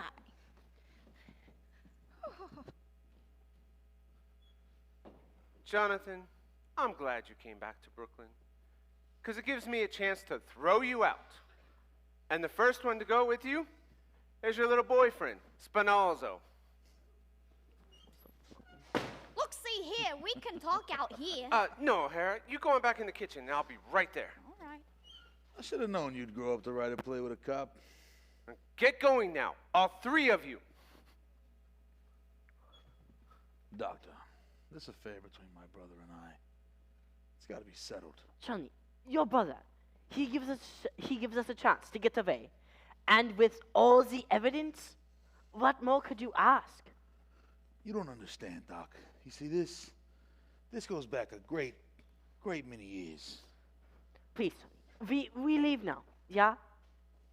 No, we're gonna sleep right here tonight. All right, fine. But we got to stick together.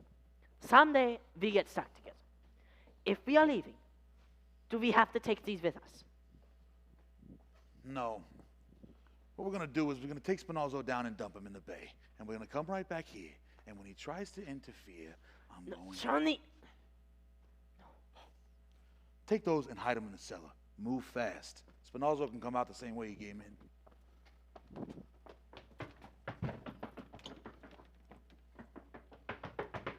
Johnny, come quick. What's Quick. the matter? What's the You matter? know that hole in the cellar? Yeah? Well, we got an ace in the hole. Come quick, I'll show What are you. you talking about?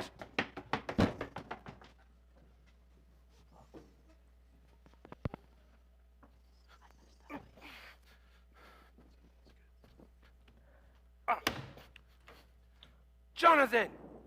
Jonathan! Jonathan, where'd you go? Jonathan! Yes, Mortimer. Where have you two been? I told you to get... We're not going. Oh, you're not, are you? You don't think I'm serious about this? Do you want me to tell O'Hara what's in the window seat? We're staying right here. All right. You asked for it. This gets me rid of you and O'Hara at the same time. Officer O'Hara, come in here. Go ahead. Tell O'Hara what's in the window seat. I'll just tell her what's down in the cellar. The cellar? Yeah, there's an elderly gentleman down there who seems to be quite, I don't know, Doc, what would you say? Professional opinion. Very Dead. dead. And what were you doing in the cellar? What was he doing in the cellar? Oh, I'm sorry. See, your aunts want to hear the plot too. Shall I get them out here? You can't do that right now, O'Hara. You've got to ring in. Forget about ringing in. I'll go get your aunts and tell you about it. No, O'Hara, you can't do that in front of all these people. We'll get together alone someplace later. Oh, okay. How about the back room at Kelly's? Fine. You go ring in, and I'll meet you at Kelly's. Why don't you two go down to the cellar? It's Plenty right here. comfortable Very down there. Right this way. convenient. No, Right no. over here. We'll meet at Kelly's, but you've got to ring in on the way. Okay. I'll just be a few minutes. I'll ditch this cop and be back in 5 minutes. I expect to find you gone. No. Wait for me. You know what, Doc? I think we'll wait. Oh, yeah. We got him right where we want him. Did he look guilty? Go ahead and take those bags back up to our room, Doc. Got a feeling we'll be here for a while.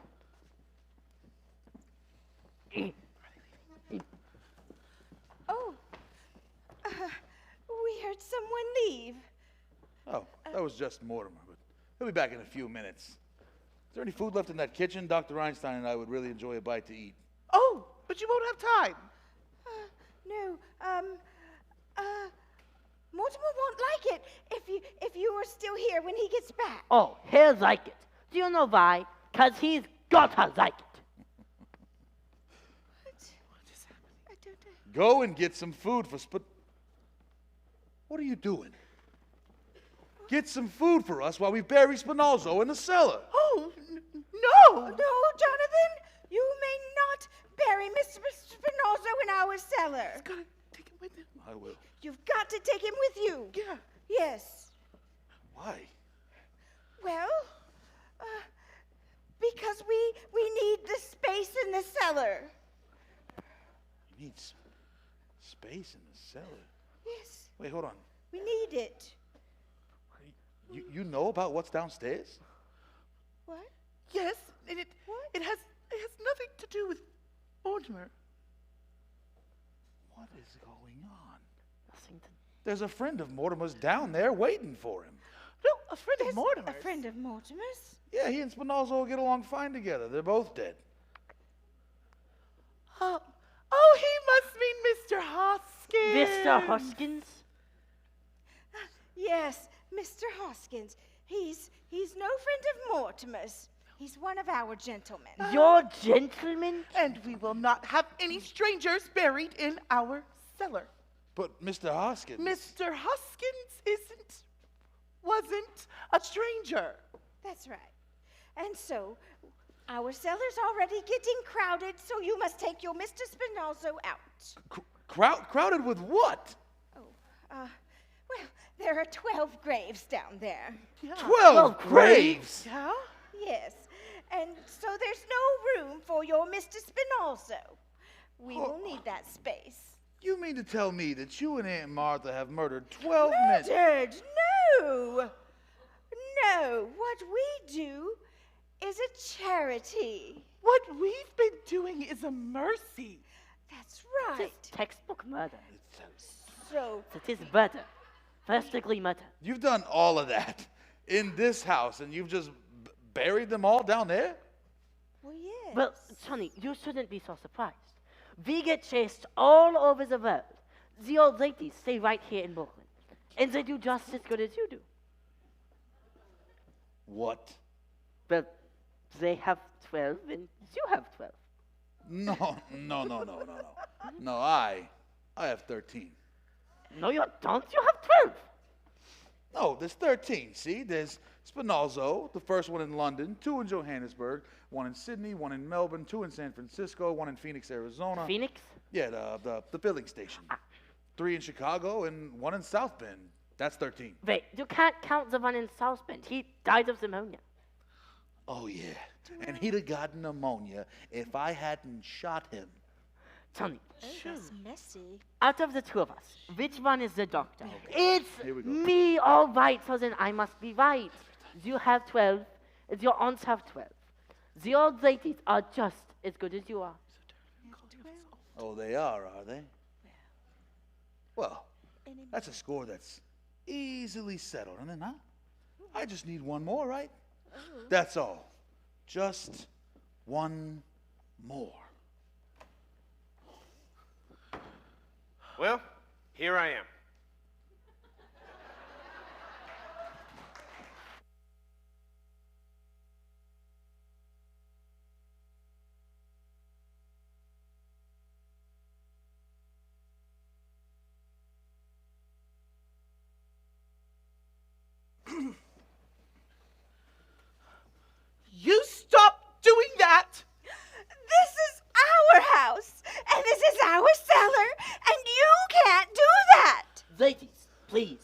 back upstairs, where you belong.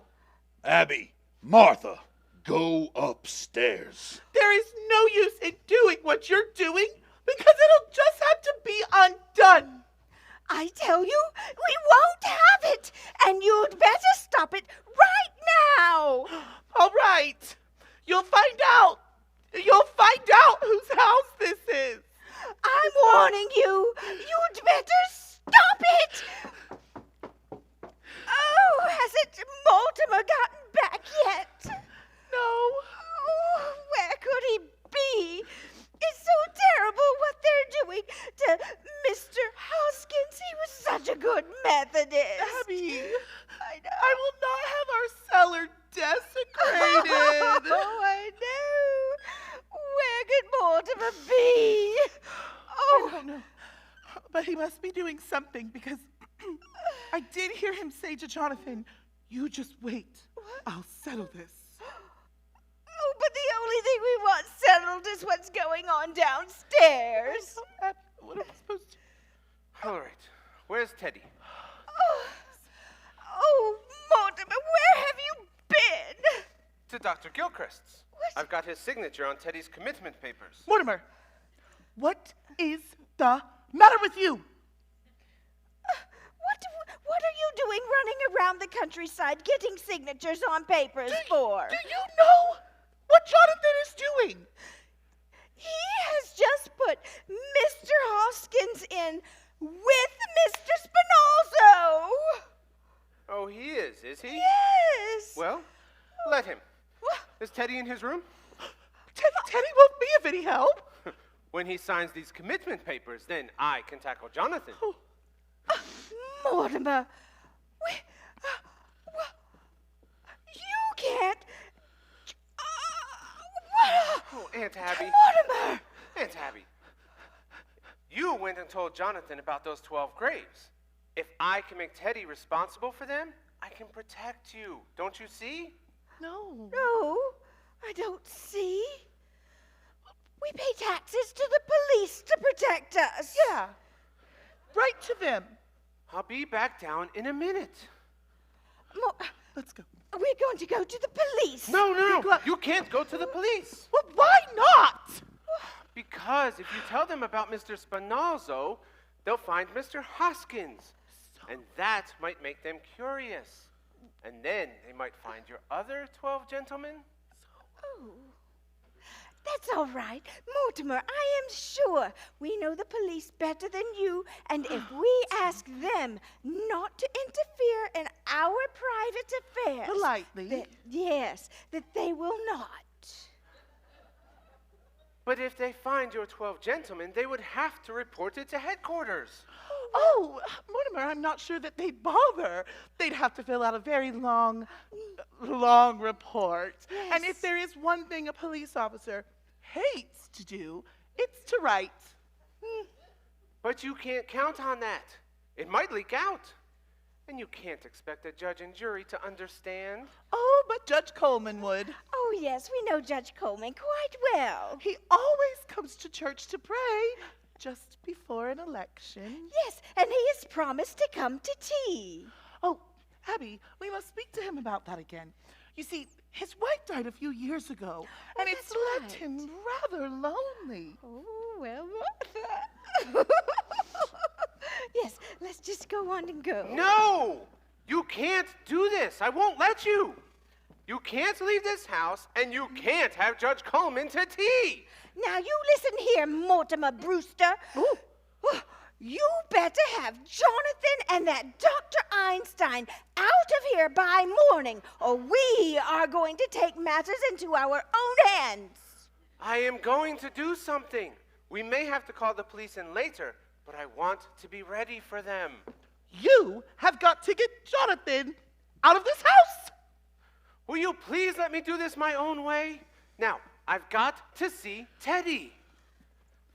And I promise you, they'll be out by morning.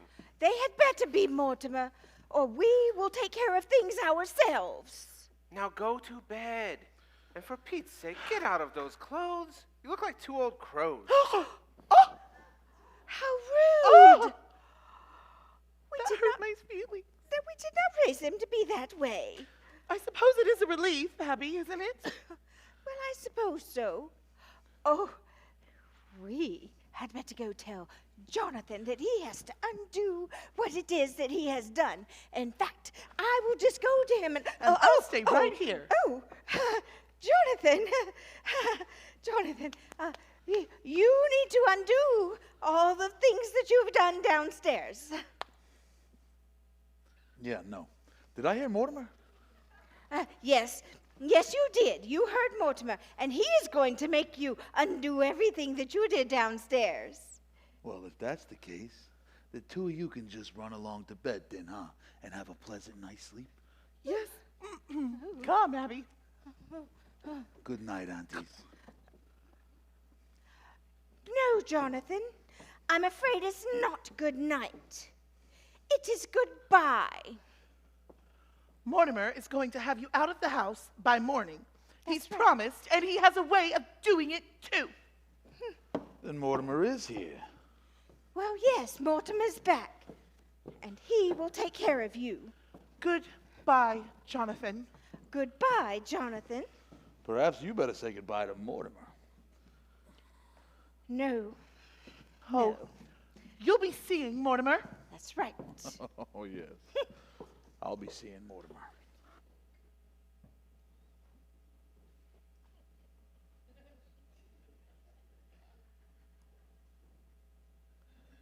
Whew. That's all fixed up. Smooth like a lake. Nobody would ever know we were down there. That bed feels good already. 48 hours we didn't sleep. Come on, we go upstairs now. Yeah?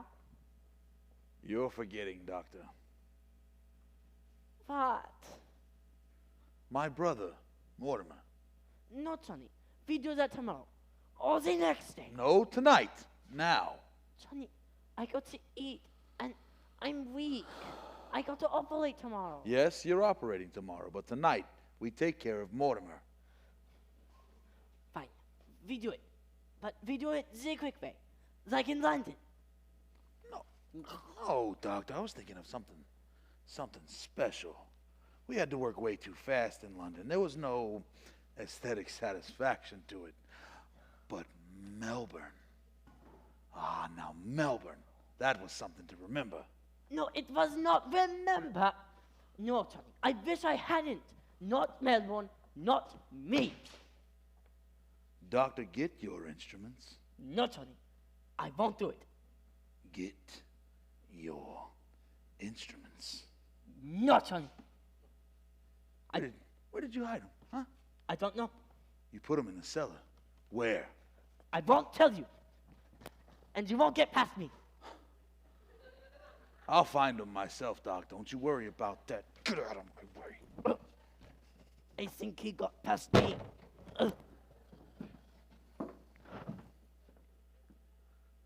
Don't do that, Mr. President. But I cannot sign a proclamation without first consulting my cabinet. But it must be signed in secret. Ah, a secret proclamation. How intriguing. Japan mustn't know until it's signed. You say to Japan? Well, I will sign it immediately. You have my word on that. My cabinet doesn't need to know what I'm doing. Yes, let's go and sign it then. No, you wait here. A secret proclamation has got to be signed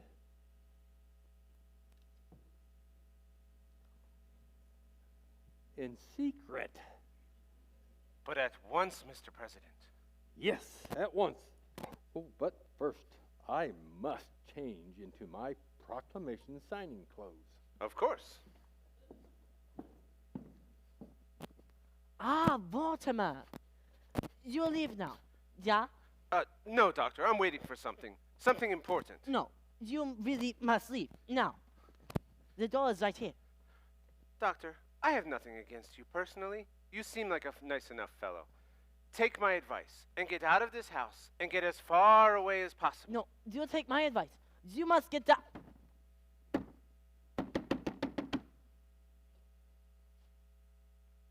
Don't say I didn't warn you. I'm warning you. Get out of this house.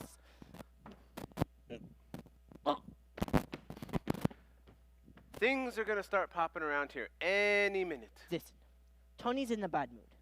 When he's like this, things happen. Horrible things. Jonathan doesn't worry me now. Alzheimer, don't those plays teach you anything? About what? At least people in plays act like they've got sense. That's more than you do. Oh, you think so, do you? I do. You think people in plays act intelligently? Yes. Oh, I wish you had to sit through some of the ones I've had to sit through. Take this little opus I saw tonight. There's this man. He's supposed to be bright. He knows he's in a house with murderers. He ought to know that he's in danger. He's been warned to get out of the house. But does he go? No. Now I ask you, doctor, is that what an intelligent person would do? You're asking me. He doesn't even have sense enough to be frightened, to be on guard. For instance, the murderer even invites him to sit down. Do you mean, Mortimer, won't you sit down? Believe it or not, that was in there too. And what did he do? He sat down. Dumkopf. Now mind you, this fellow's supposed to be bright. So there he sits, just waiting to be trussed up. And what do you think they used to tie him up with? What? The curtain cord. Well, why not? It's very convenient. A little too convenient. When are playwrights going to use some imagination? The curtain cord. So how did he not see the murderer getting the curtain cord? Not see him? He sat there with his back to him the whole time. This is the kind of stuff that we have to suffer through night after night. And they say the critics are killing the theater. It's the playwrights who are killing the theater. So there he sits, this fellow, this big dope, who's supposed to be bright, just waiting to be trussed up and gagged. Now, Einstein, go.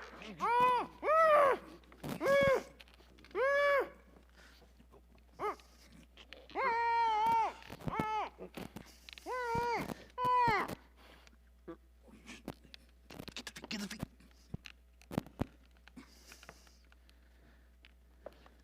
You know, Mortimer, you were right about that fella. He wasn't very bright.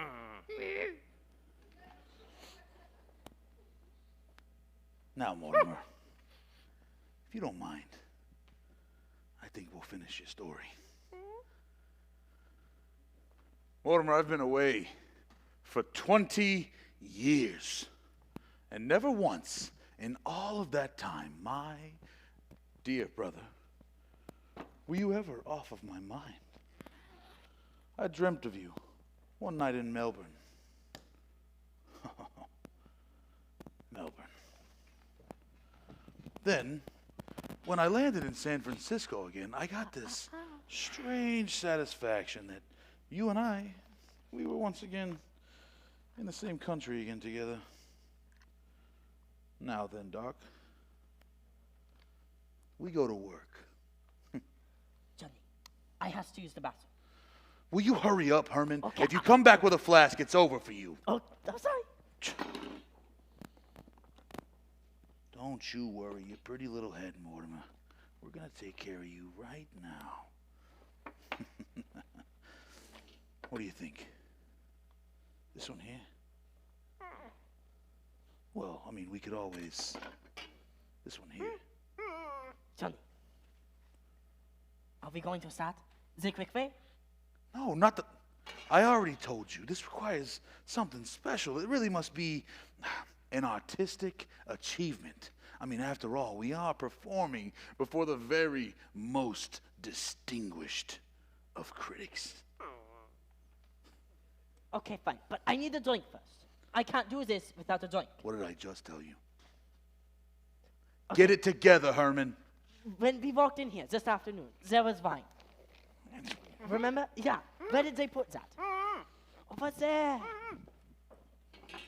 Such a helpful young fellow.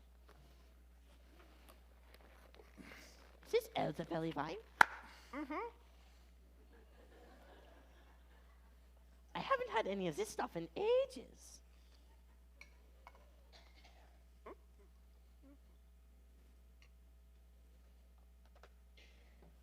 Which one has more? This one. I poured you one too. We both need a drink. Doctor, please, where are your manners? Mortimer, I see now that it was you who brought me back to Brooklyn. You know what, Doc? Here's to my dear, dead brother.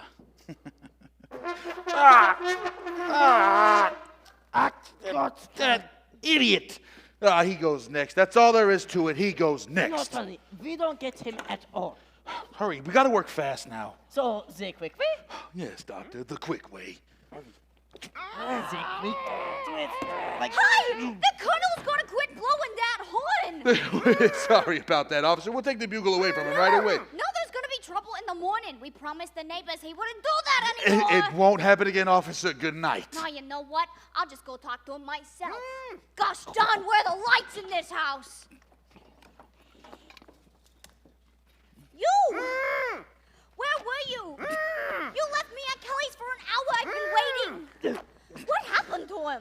He was explaining a play that he saw.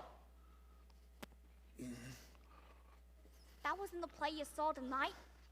Well, gee, they practically stole that Onion from the to drink. second act of my play. You see, in the second act of my play where I was born... Oh! Wait, hold on a second. Hey, guys. You gotta come hear the plot. You gotta come hear it. Come on. Come hear it. All right. So it's a 3-act play, you know. It starts in my mother's dressing room where I was born. Only I ain't born yet. She's in there doing her makeup, sees when a man comes in through the door. And he's looking all smarmy-like with his black mustache, and he pops down on one knee and says, "Mrs. Latour, would you marry me?" Except he doesn't know that she's pregnant.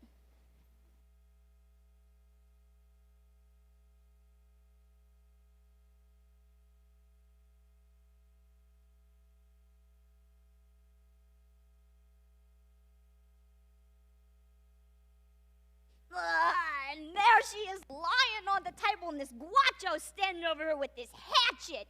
And there I am, all tied up, similar like you are. The place is an inferno! It's on flames. That means it's on fire. And then through the window comes in Mayor LaGuardia to save the day.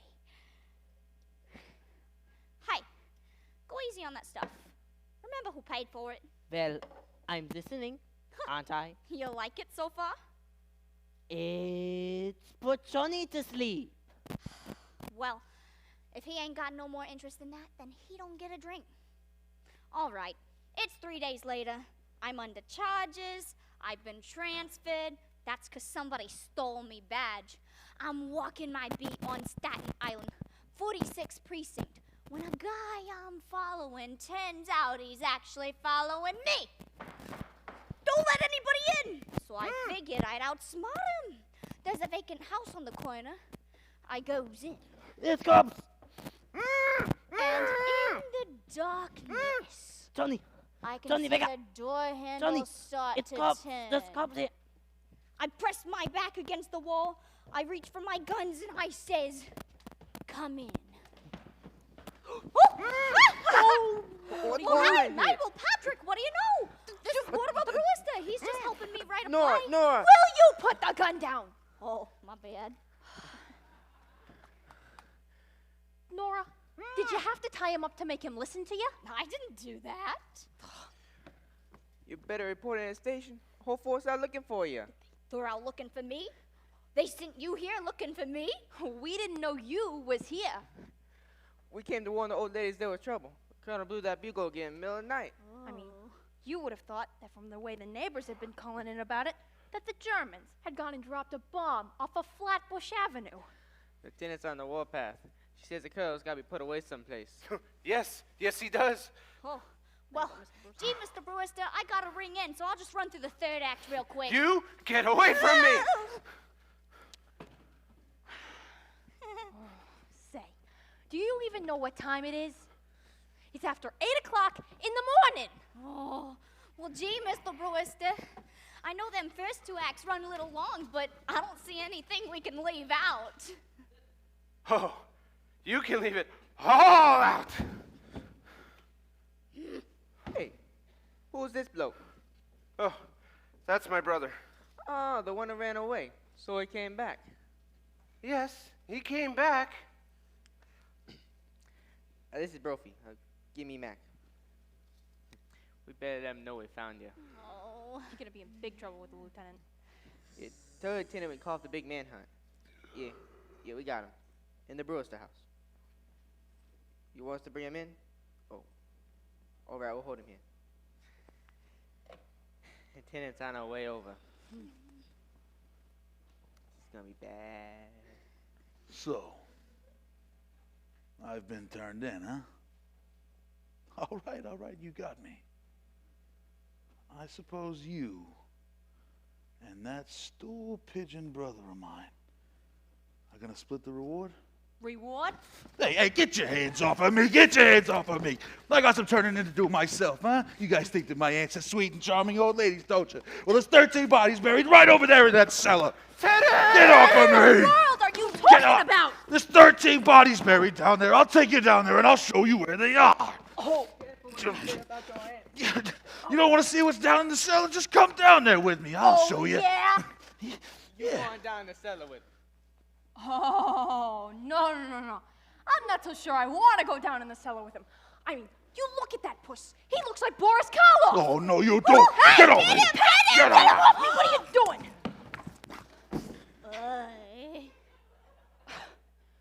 Well, what do you know about that?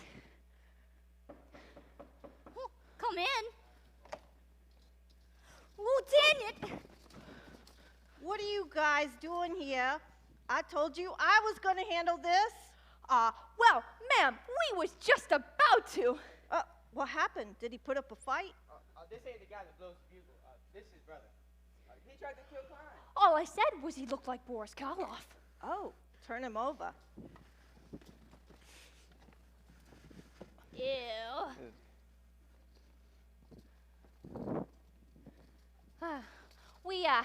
We kind of think he's wanted somewhere. Yeah. Oh, you kind of think he's wanted somewhere? Yeah. If you guys don't look at the circulars that's hung up at the station, the least you could do is read True Detective. Certainly he's wanted in Indiana. He escaped from the prison for the criminal insane. He's a lifer, for gosh sakes, that's how he's described. He looked like Karloff. And, Lieutenant, was there any mention of a reward? Oh, yeah, and I'm claiming it. He was trying to get us down in the cellar. Oh, yeah, he said there were 13 bodies buried down there. 13 bodies in the cellar? Yeah. And that didn't tip you off he came from the nut house? I thought he talked kind of crazy all along. Oh, it's Shakespeare. Where have you been all night? You needn't bother to tell me. Guys, help me out here. You're on your own on this one. Oh, well, Lieutenant, I've been here, ma'am. I've been writing a play with Mortimer Brewster. Oh, yeah? Well, you'll have plenty of time to write that play. You're suspended! Now get back and report in. Yes, ma'am. Yeah. Would it be all right if I came by the station every so often to borrow the typewriter? No! Get out of here! Now, will you take this guy somewhere and bring him to? Yes, ma'am. And see what you can find out about his accomplice. The guy that helped him escape, he's wanted too. Oh, that makes sense. No wonder Brooklyn's in the shape it's in, with a police force full of flatheads like you. Falling for that kind of story, 13 bodies in the cellar. There are 13 bodies in the cellar. Who are you? Why, I'm President Roosevelt. What is this? That's the guy that blows the bugle. Oh, good morning, Colonel. Oh, Colonel, you've blown your last bugle. Oh, hold on. What's this? Yes, definitely. It's a yellow fever victim. I've seen a dozen of these. And all the victims in the basement are yellow fever victims. This is the spot we caught in the White House. Yeah. Oh. Will you get him out of here? Wait a minute. If there's going to be any interrogation of spies, that's my department. You keep out of this. Oh, you must be forgetting. As the President of the United States, I'm also the head of the Secret Service. Oh, wait for me! Good morning, Captain. I'm Mortimer Brewster. Are you sure? I'd like to talk to you about my brother, Teddy, the one who blew the bugle. Oh, yeah. We ain't going to talk about that, Mr. Brewster. He's got to be put away. I quite agree with you. In fact, it's all arranged for. I've had Teddy's commitment papers here. It's signed by Dr. Gilchrist, our family physician, and Teddy has signed them himself here, you see, and then I have signed them as next of kin. Okay. Well, where's he going? To Happydale. Well, I don't care where he's going, as long as he goes. Oh, he's going all right. But I want you to know that everything that's happened around here, Teddy's responsible for. Now, those 13 bodies in the cellar? Yeah. Those 13 bodies in the cellar. It ain't enough that the neighbors are all afraid of him and him disturbing the peace with that bugle. But can you imagine if that cockeyed story about 13 bodies got out? And now he's starting a yellow fever scare. Cute, ain't it? 13 bodies. You think anyone would believe a crazy story like that? You don't know. I mean, some people are just dumb enough. You don't know what to believe these days. I mean, about a year ago, this crazy guy over in Greenpoint, he started a murder rumor. I had to dig up a half-acre lot just to prove that... Will you excuse me? Oh. Good morning, Mortimer. Good morning, dear. Oh, this is Mr. Witherspoon. He's come to meet Teddy. To meet Teddy? Well, yes. Mr. Witherspoon's the superintendent of Happydale. Oh, come in. This is Captain... Lieutenant Rooney, and I'm glad you're here, Super, because he's going with you today. Today, I didn't know that it was... Not today. Look, Elaine, I've got a lot of business to attend to, so you run along home and I'll call you up later, huh? Nuts. I had no idea that it was this immediate. Oh, yeah. The papers are all signed, and he's going with you today. Complete insubordination. You men will find out I am no mollycoddle. Treating the President of the United States like this, what's this country coming to? There's your man, Super. Just a minute. Mr. President, I have very good news for you. Your term of office is over. What? Is this March the 4th? Practically. Well, then I begin my hunting trip to Africa. I must get prepared immediately.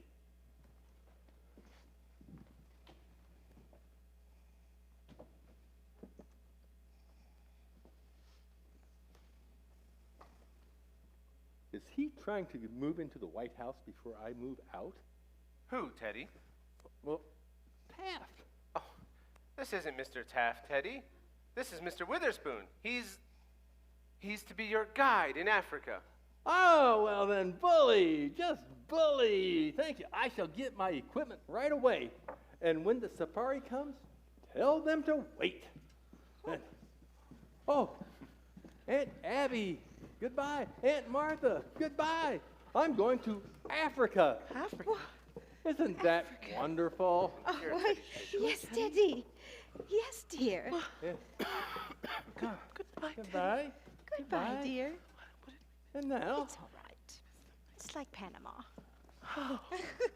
Yeah, let's hear it. Charge! Good morning, darlings. Oh, we have visitors. Lots of visitors. This is Lieutenant Rooney. Oh, Lieutenant Rooney, it's so nice to meet you.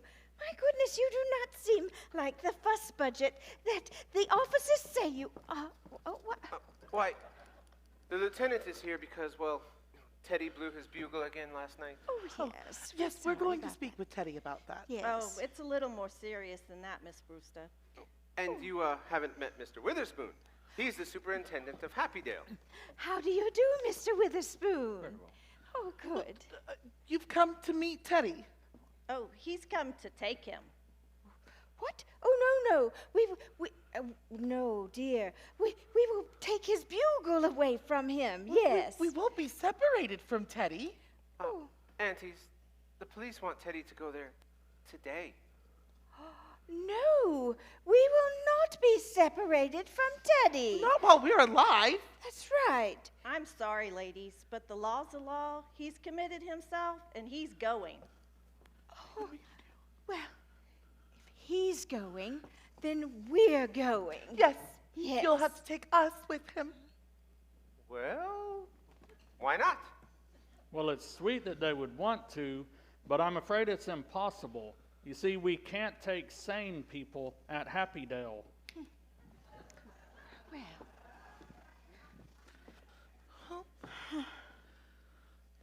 Well, bribe him with money. Yes. Mr. Witherspoon. Yes. If you will let us go with Teddy to Happydale, we'll leave it in our will. Yes. In our will for a very generous amount. Yes, we have lots of money. Well, the Lord does know that we could use the money. No, but I'm afraid that it's impossible. Now, let's be sensible about this, ladies.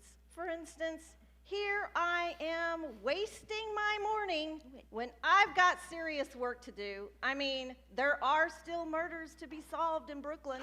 Yes, yes, there are. Oh, Yeah. Are there? It's not only your nephew's bugle blowing and his disturbing the peace, but sooner or later, I'd be put to the trouble of digging up your cellar. Our cellar? Yeah. What? Your nephew's been telling that there are 13 bodies buried in your cellar. Oh, but there are 13 bodies in our cellar. Well, if that's why you think Teddy has to go away, you just come along down to the cellar with us. We'll prove it to you. Yes. There's no reason for you to have to dig around. Why, we know exactly how many there are. Well, there are 13, but one Mr. Spinozzo has to go. So we have 12 graves down there. Now, the lieutenant doesn't want to dig up your cellar. Why, she was just telling me that just last year she had to dig up a half-acre lot. Oh. Isn't that right, Lieutenant? That's right. But you won't have to dig around. Every grave is marked. Every one of them. Yes, and every Sunday we put fresh flowers on each grave. See? Flowers. Yes. Don't you think you can find room for these ladies, Lieutenant? Well, I'm beginning to see. Come along, Lieutenant. I'll show you right where they are. I'll take your word for it, lady. I'm a busy woman. Oh, well, I'll wonderful. have time.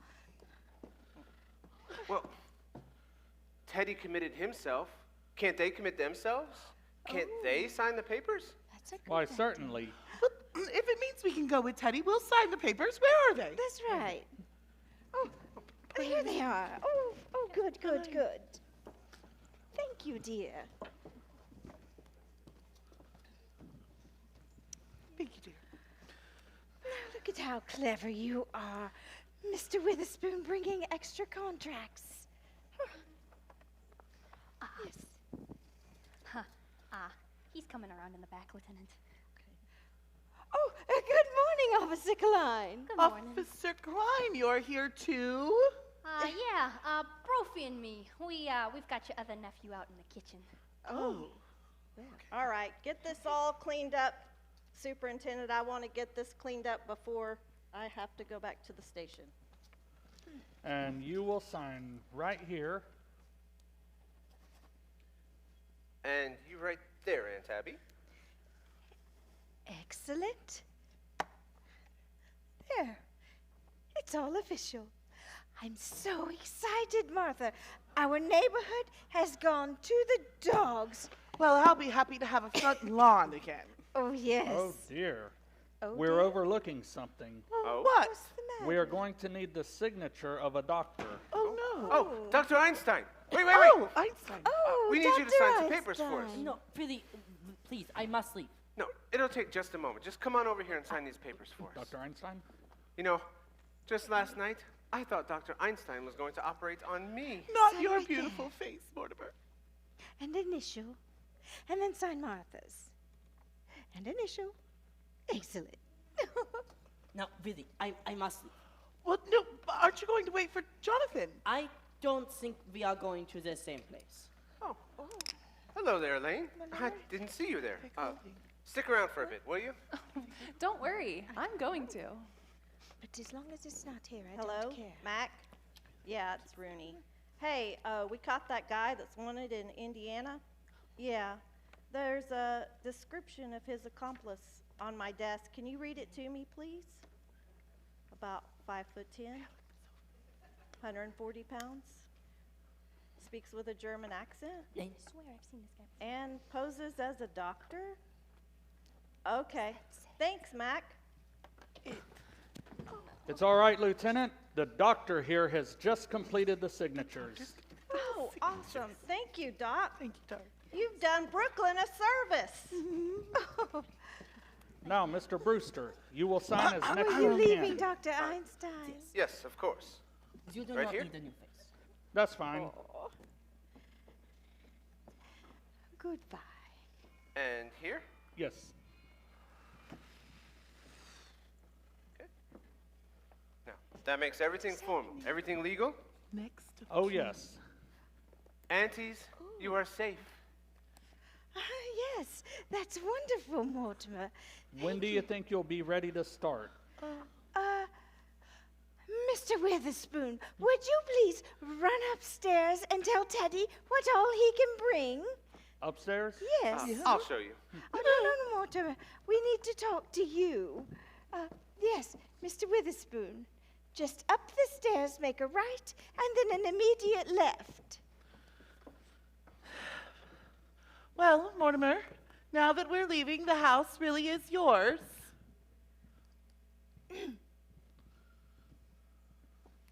Yes, we want you to live in the house. Oh, no, I couldn't take this house. It's too full of, memories. Oh, but you'll need somewhere to live once you and Elaine are married. Oh, darlings, that's very indefinite. It's nothing of the sort. Mortimer and I are going to be married right away. Yes, well, that's wonderful, dear. But we're actually quite worried about something. Oh, darlings, you're going to love it at Happy Dale. Oh, yes, dear. We're very happy about the whole thing. Yes. You see, that's just it. We don't want anything to go wrong. Right. Do you think that they're going to investigate those signatures?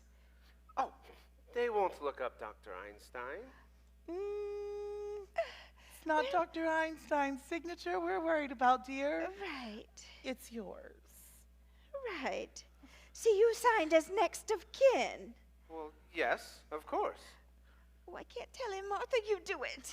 Well, we never wanted to tell you. Yes. But I suppose you are a man now. And Elaine, you really ought to know too. But Mortimer, you're not really a Brewster. I'm not really a Brewster? No, dear. Don't feel too poorly about it, dear. Yes, see, your mother came to us when she was 6 months pregnant. Your father had just died, and, well, Brother just immediately fell in love with her. She was such a good cook. Oh, such a good cook, and such a sweet lady that Brother just married her right away. So you're not really a Brewster. Elaine, did you hear that? Do you understand what this means? I won't go crazy. We can get married. Well, as I said, don't feel too poorly about it, dear. I suppose I really must get breakfast started. You don't mind, Elaine? Oh, no, and also, Mortimer is going to come over to my place because Father's gone to Philadelphia. So, Mortimer and I are going to have breakfast together. Alone. Alone? Of course. Unchaperoned? Of course. Let me grab my hat. Well, perhaps she's Yes, not I such need a some nice coffee. minister's I have daughter. had quite the night. Dear, you must be ready to go to bed. Oh, yes, I am. We have coffee. Oh! Well, now. Hold up there, Mr. Tablespoon. Take this Tablespoon? with you. Tablespoon? Witherspoon! Come on, we won't need the wagon. My car's out front. Oh, Jonathan, you're leaving too. Oh, yeah. He's going back to Indiana. There's some people there that want to take care of him for the rest of his life. Oh, wonderful, Jonathan, that you have people that want to take care of you. Yes. Oh, we're leaving too. We're going to Happydale. Wait, so then this house is seeing the last of the Brewsters. Well, unless Suppose so. Mortimer wants to live here. I have a suggestion to make. Why don't you turn the house over to the church? Well, we never thought of that. I mean, after all, it should be part of the cemetery. Oh, clever. No, that's rude. Rude. Rude. Rude. Come on. I'm a busy woman. Let's get going. Now, just hang on a second. My dear aunts, I can't bet on my record now, but neither can you. I guess I could take some satisfaction in that, huh? Score stands even. 12-12.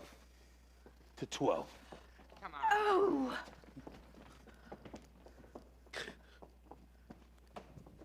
Jonathan was always a mean boy. Never could stand to see anyone get ahead. It's just not right. Oh, he thinks he's so smart. So smart. Oh, I wish we could just show him. Me. What are we going to do? Oh.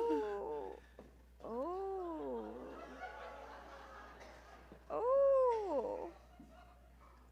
Oh. Oh. Mr. Witherspoon. Yes. Mr. Witherspoon, does your family live with you at Happydale? Oh, I have no family. Oh. Well, Well, I suppose you consider everyone at Happydale your family. that's right. I'm afraid that you don't quite understand. As head of the institution, I must remain quite aloof. Oh. That must be very lonely for you. So lonely. It can be, but my duty is my duty. Yes. Well, Martha. Yes, Mr. Witherspoon, he can't stay for breakfast, but perhaps we can give him a glass of our elderberry wine. Elderberry wine? Yes. It's Why, quite... yes. Of course, at Happydale, though, our relationship will have to be much more formal. Of course. But around here, well, you don't see much elderberry wine these days. No, indeed. And I thought I had had my last glass of it. Oh, it's coming. Here it is.